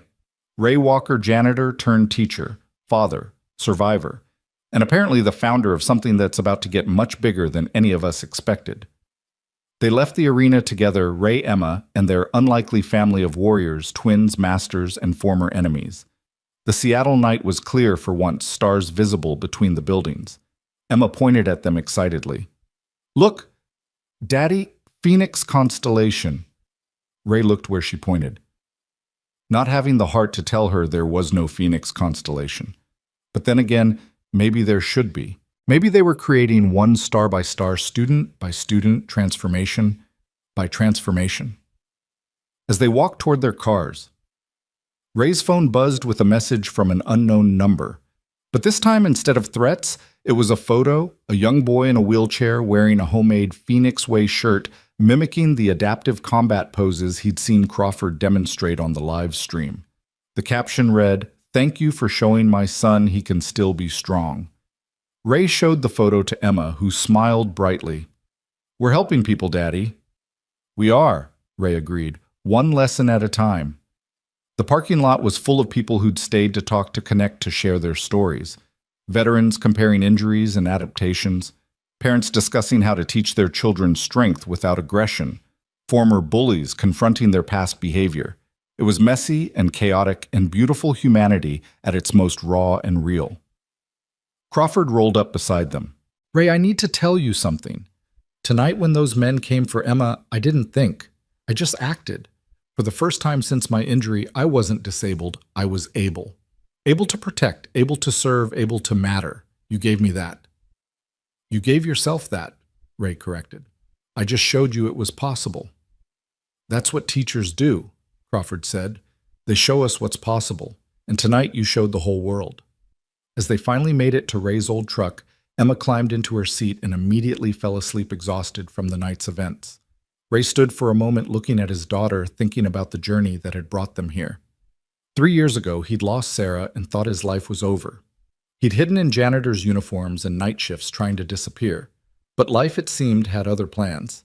The very skills he'd tried to bury had become the foundation for something transformative. The violence he'd tried to leave behind had been alchemized into teaching protection service. Sierra and Ava approached one last time. "Ray, we've been talking. We want to fund Phoenix Way nationally, but more than that, we want to document it, create training materials, build an online platform so people anywhere can learn." "The message needs to spread," Ava added. "What happened tonight, it could change how people think about conflict, about strength, about everything." Ray looked at the twins, barely recognizable as the bullies who'd tormented him just days ago. "You've come a long way in a very short time." "We had a good teacher," Sierra said, "and we're just getting started." As Ray drove home through the Seattle streets, Emma sleeping peacefully beside him, he thought about transformation. Not just his own, but everyone's. Kowalski choosing redemption over revenge. The twins choosing service over selfishness. Crawford choosing capability over disability. Even little Emma choosing forgiveness over fear. Iu Fan Sao Edit. The warehouse space that would become Phoenix Way's first official location was a testament to transformation itself.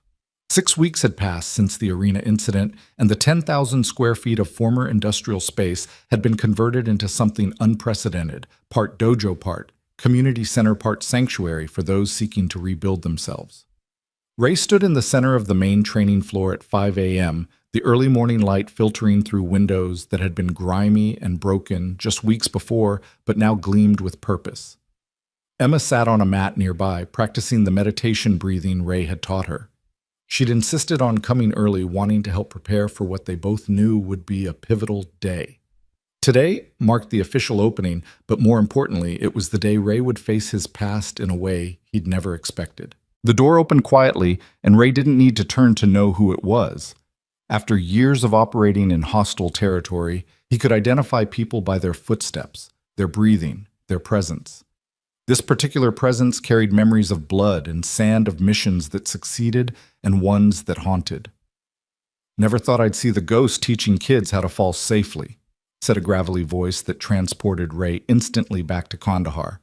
Ray turned slowly to face Master Sergeant Jim Rodriguez, his former squad leader, the man who'd saved his life more times than either of them could count. Rodriguez looked older, grayer, but still carried himself like a weapon temporarily set to safety. "Jim," Ray said simply, "you came.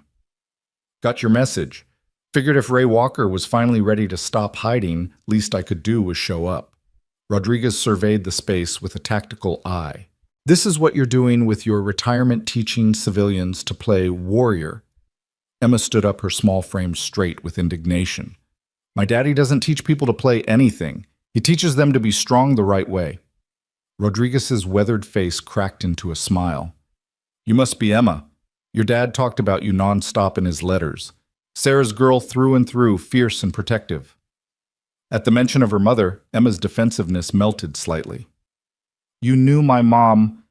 Met her once at your dad's medal ceremony. She was the only person I ever saw who could make the steel ghost nervous." Rodriguez turned back to Ray. "She'd be proud of this, you know. What you're building." "I hope so," Ray said quietly. "Jim, why are you really here?" Rodriguez pulled out his phone, showing Ray a news article. "This is why. 17 veteran suicides last week alone. Kids coming back from Syria, Afghanistan, places that don't even make the news. They're broken, Ray, and the system isn't fixing them. But then I see these videos of you teaching that paralyzed kid to fight from a wheelchair, showing those rich girls that strength isn't about domination. Maybe you found something the VA hasn't." "I'm just teaching what we always knew," Ray said. "That warriors aren't defined by their ability to destroy, but by what they choose to protect." The door opened again, admitting the unlikely collection that had become Ray's core team. The twins arrived first, carrying boxes of equipment they'd purchased with their own funds. Behind them came Crawford, walking now, with just a cane, his progress remarkable. Tank followed with a group of veterans, all bearing the invisible wounds that Ray recognized too well. Master Chen and his mother arrived with several students from the original dojo. Even Kowalski was there, having shown up every single day, as promised, his transformation from bully to student genuine and profound. "All right, everyone," Ray called out. "Before we open to the public, we need to talk about what Phoenix Way really is." They gathered in a circle, sitting on the mats in a formation that felt both military and monastic. Emma naturally took her place beside Ray, having earned her position through dedication rather than nepotism. "6 weeks ago," Ray began, "we were strangers, some of us enemies. Now we're about to launch something that could change lives across the country. But I need you all to understand Phoenix Way isn't just about martial arts. It's about resurrection, rising from whatever ashes life has left you in." Sierra raised her hand, a habit from the intensive training she and Ava had undergone. "Ray, there's something we need to tell you. The video from the arena has been viewed over 200 million times globally. We're getting inquiries from military bases, police departments, schools, hospitals. Everyone wants to implement Phoenix Way programs." "That's the problem," Ray said. "This can't be mass-produced. Each person's resurrection is unique. We're not creating a franchise, we're creating a philosophy." "Then how do we spread it?" Crawford asked. "There are thousands of wounded warriors who need this, millions of bullied kids, countless people who've been broken by life." Ray stood moving to a wall where he'd hung a single photograph, his squad in Afghanistan, including 3 men who hadn't made it home. "We spread it the way everything meaningful spreads. One person at a time, each one teaching another. Not scaling up, but growing deep." Rodriguez stood as well, his presence commanding attention. "Ray's right. I've seen what happens when you try to mass-produce warrior training. You get soldiers, not warriors. Fighters, not protectors. The difference matters." "Who are you?" Kowalski asked, recognizing the authority in Rodriguez's bearing. Someone who's seen the ghost in action when it mattered, Rodriguez replied. Someone who knows that what Ray's teaching isn't technique, it's transformation. The morning progressed with intense preparation. They ran through demonstration sequences, prepared welcome materials, set up stations for different types of training. Emma helped everywhere, her small hands arranging water bottles, straightening mats, making sure everything was perfect. At 8 a.m., they opened the doors to find a line of people stretching around the block. There were veterans in wheelchairs, mothers with anxious children, teenagers with the hollow eyes of the perpetually bullied elderly people seeking strength in their twilight years. But at the front of the line stood someone Ray hadn't expected, General Patricia Morrison, now in civilian clothes, accompanied by a young woman Ray didn't recognize. "General," Ray said, surprised. "Just Patricia now, Ray. I retired last month." She gestured to the young woman beside her. "This is my daughter, Ashley. She was assaulted 6 months ago. She's tried everything. Therapy, medication, traditional self-defense. Nothing has helped her feel safe again." Ashley was perhaps 25 with the kind of defensive posture Ray recognized in trauma survivors. She flinched when people moved too quickly, kept her back to walls, monitored exits constantly. "Ma'am," Ray said gently to Ashley, "Phoenix Way isn't about making you feel safe through violence. It's about reclaiming your power through choice. Would you like to join our first class?" Ashley nodded minutely, and Patricia's composed facade cracked slightly with maternal desperation. "Help her, Ray, please." The first class was intentionally small, 20 people each with their own story of breaking and seeking rebuilding. Ray started not with physical techniques, but with philosophy, with breathing, with the simple act of standing with intention rather than fear. "Everyone here has been knocked down," Ray said, addressing the group. "Some physically, some emotionally, some spiritually. Phoenix Way isn't about never falling again. It's about choosing how we rise." He demonstrated basic falls, showing how accepting the fall with grace prevented injury. Crawford assisted, demonstrating adaptive techniques from his wheelchair and then with his cane. The twins worked with the children, their former arrogance replaced with patient encouragement. Even Kowalski, the former bully, knelt beside a trembling teenager sharing his own journey from aggressor to protector. Ashley Morrison stood rigid in the back, watching but not participating. Ray didn't push, didn't single her out. Instead, he let Emma approach her. "Hi," Emma said simply. "I'm Emma. Want to be my partner?" "I don't think I can," Ashley whispered. "That's okay," Emma said. "We can just breathe together. My daddy says breathing is the first victory." Ray watched his daughter lead a general's daughter through basic breathing exercises. Emma's natural empathy, bridging the gap that no amount of adult intervention could have crossed. This was what Phoenix Way was really about. Not him teaching, but creating space for everyone to teach each other. Rodriguez worked with the veterans, his credibility immediate and unquestionable. "The ghost saved my life in Kandahar," he told them. "Not by killing the enemy, but by choosing when not to kill. By showing me that warrior doesn't mean killer, it means protector." One veteran missing his left arm struggled with balance during the exercises. Rodriguez partnered with him, adapting everything in real time. "Your limitation is your advantage," Rodriguez explained. "Enemy expects 2 arms. You've got 1 in surprise. Let me show you." The morning progressed with small victories. The bullied teenager threw his first proper punch not with anger but with control. The elderly woman discovered she could redirect an attacker's force despite her arthritis. Crawford demonstrated a ground defense that had the entire class mesmerized, proof that paralysis didn't mean powerlessness. During a water break, Ray noticed someone watching from the doorway, a man in an expensive suit who looked completely out of place. Ray approached carefully, recognizing the type corporate power used to buying whatever he wanted. "Can I help you?" "Nathan Cross," the man said, extending a manicured hand. "I represent a consortium of investors interested in Phoenix Way. We'd like to buy the concept, turn it into a national chain. We're talking 50 locations in the first year, hundreds within 5. "Not interested," Ray said immediately. "You haven't heard the offer. 20 million upfront royalties on every location, you'd be set for life. Your daughter would never want for anything. Ray felt Emma appear beside him, her hand slipping into his. My daughter already has everything she needs. She has purpose. Cross smirked. Purpose doesn't pay bills. Actually, it does. Sierra interrupted, appearing with a tablet. Phoenix Way is already financially sustainable through donations, grants, and voluntary payments from those who can afford it. We don't need your money. Everything's for sale, Cross insisted. Name your price. It was Kowalski who answered, surprising everyone. 6 weeks ago, I would have agreed with you. Everything had a price, but some things, Mr. Cross, can't be bought. They have to be earned. He stood beside Ray. I tried to destroy this man out of ego and anger. He responded by teaching me to be better. You can't franchise that. You can't mass-produce redemption. Cross looked around at the united front, former enemies standing together, wounded warriors training beside CEOs, children teaching adults about courage. You're all fools.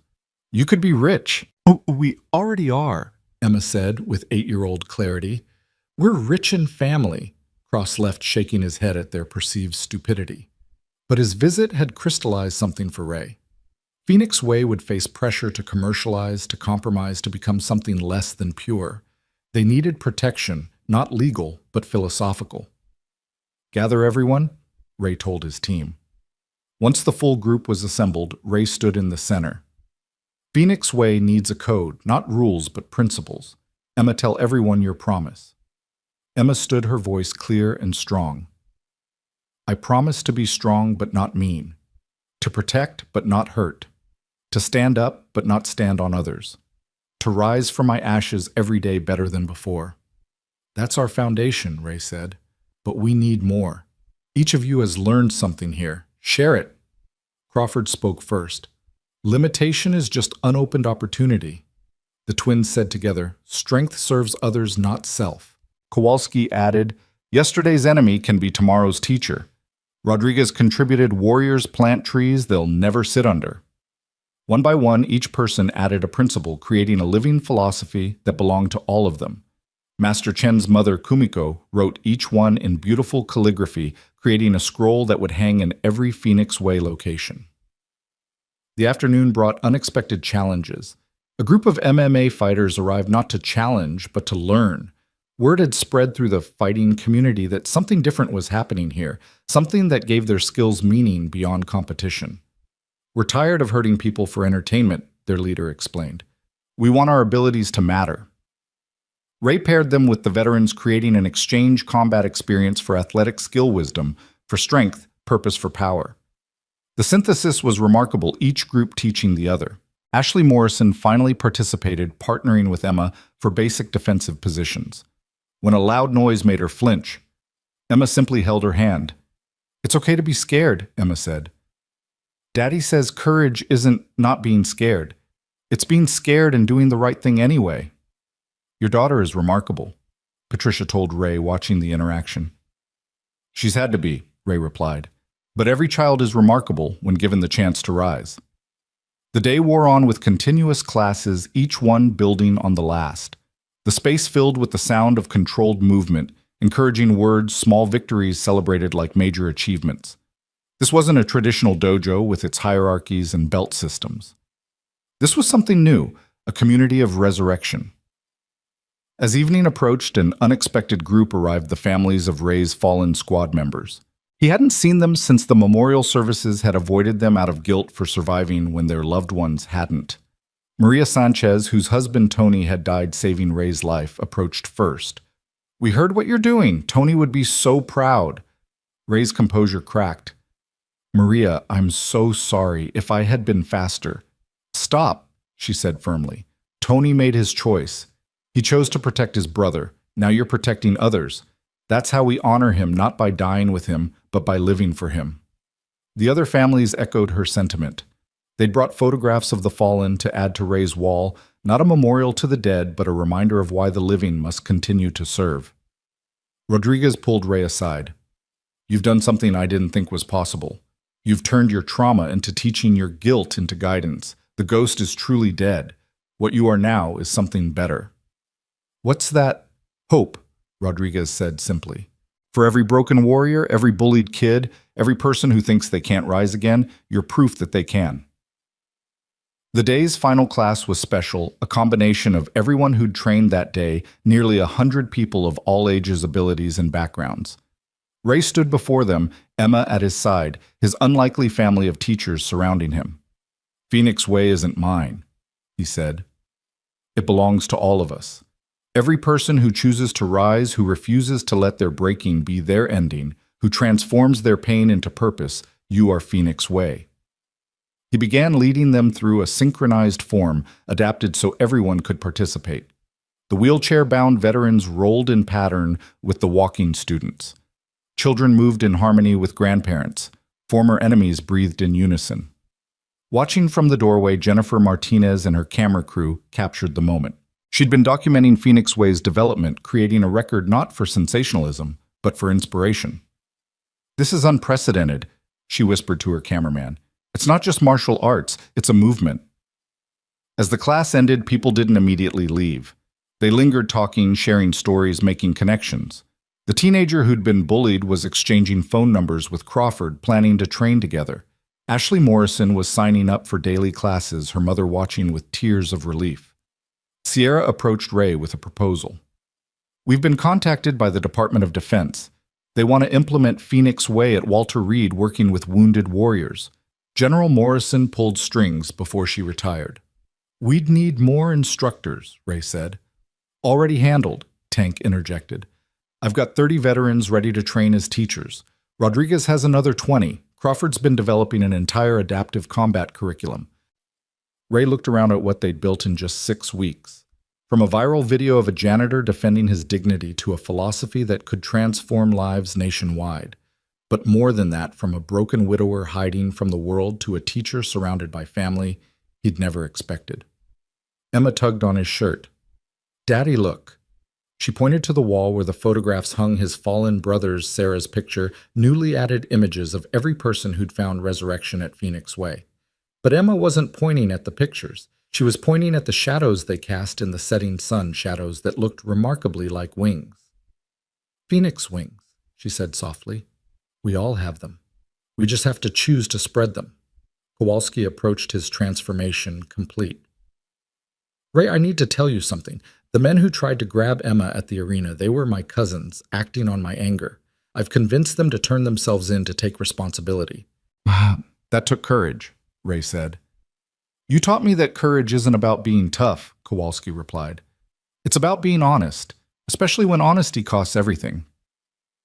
As the sun set on Phoenix Way's first official day, Ray stood in the center of the empty training floor, Emma asleep in his arms, exhausted from helping everyone she could reach.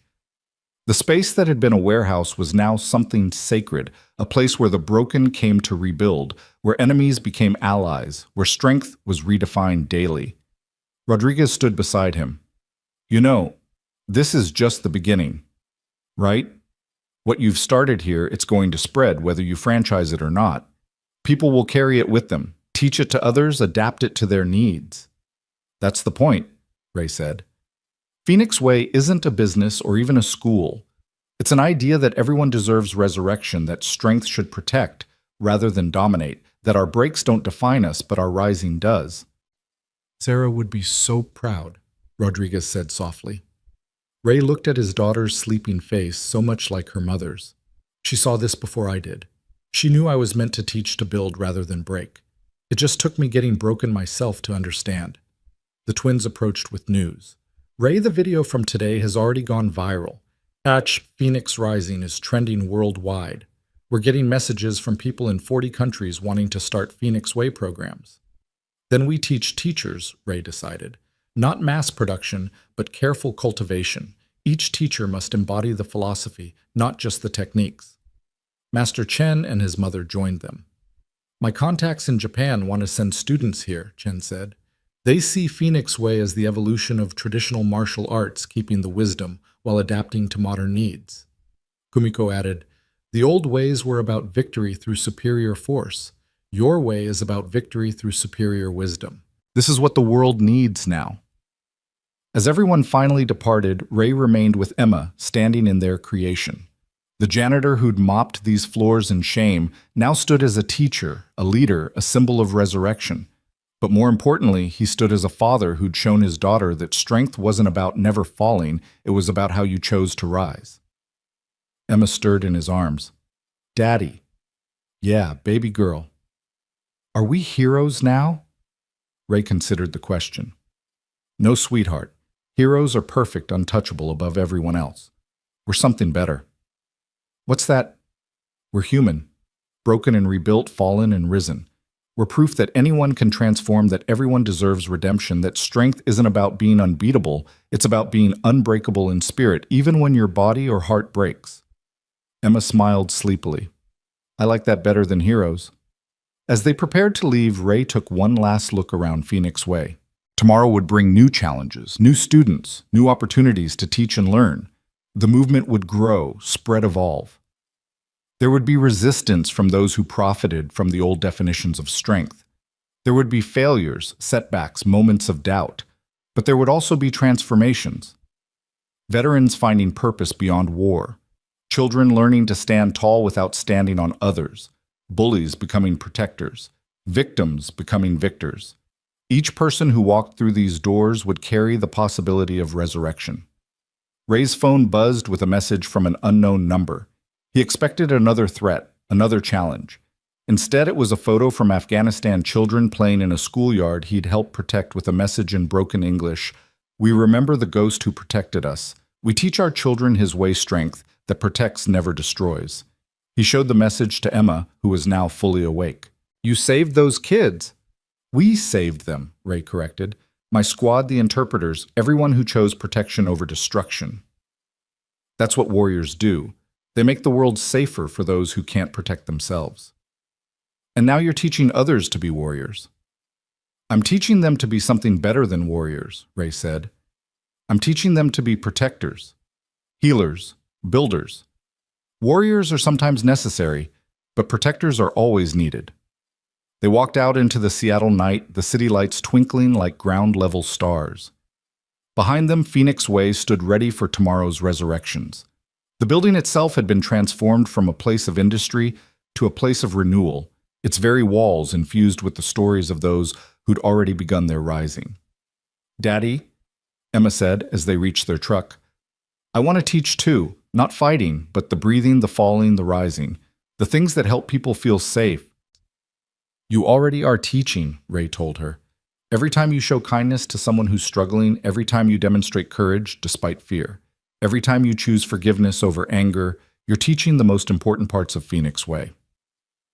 As they drove home through the Seattle streets, Ray reflected on the journey. From the moment the Hale twins had mocked him in the dojo to this night, when those same twins were helping build something transformative, it had been just over 6 weeks. 6 weeks to go from hidden to exposed, from janitor to teacher, from alone to surrounded by chosen family. But really, the journey had been 3 years in the making from the moment Sarah died, and he'd chosen to hide rather than heal. Phoenix Way wasn't just teaching others to rise from ashes, it was his own resurrection, his own choice to transform grief into growth, loss into leadership, breaking into building. The apartment building looked the same from the outside, but Ray knew everything had changed. They were no longer hiding here, surviving here. They were living here temporarily, while building something that would outlast them both. Tomorrow's going to be even bigger, isn't it? Emma asked as they climbed the stairs. Probably, Ray admitted.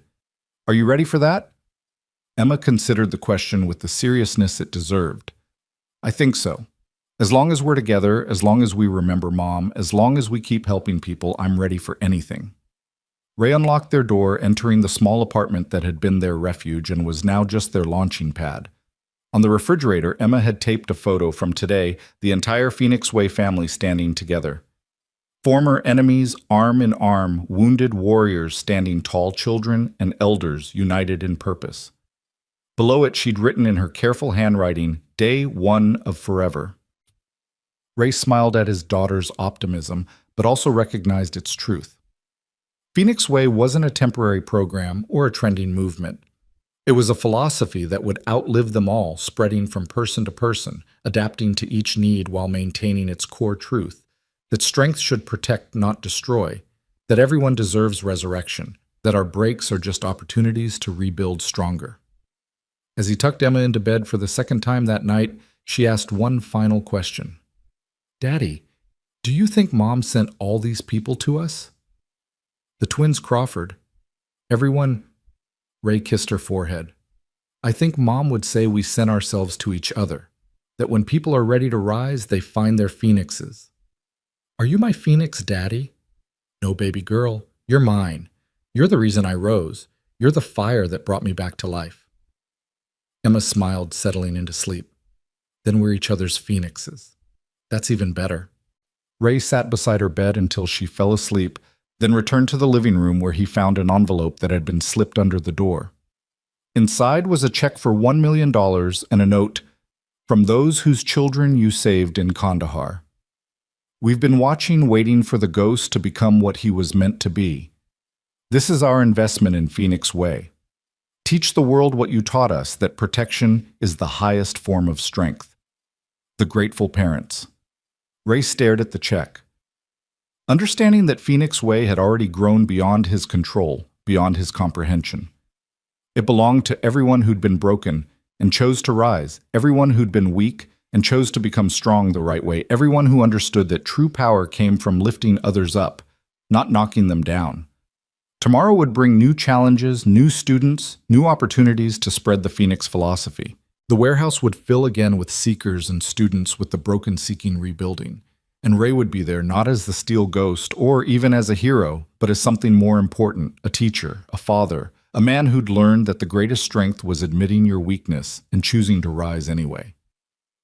The night settled over Seattle, and in a small apartment in a rundown building, a father and daughter slept peacefully, surrounded by the invisible wings of all the phoenixes they'd helped rise.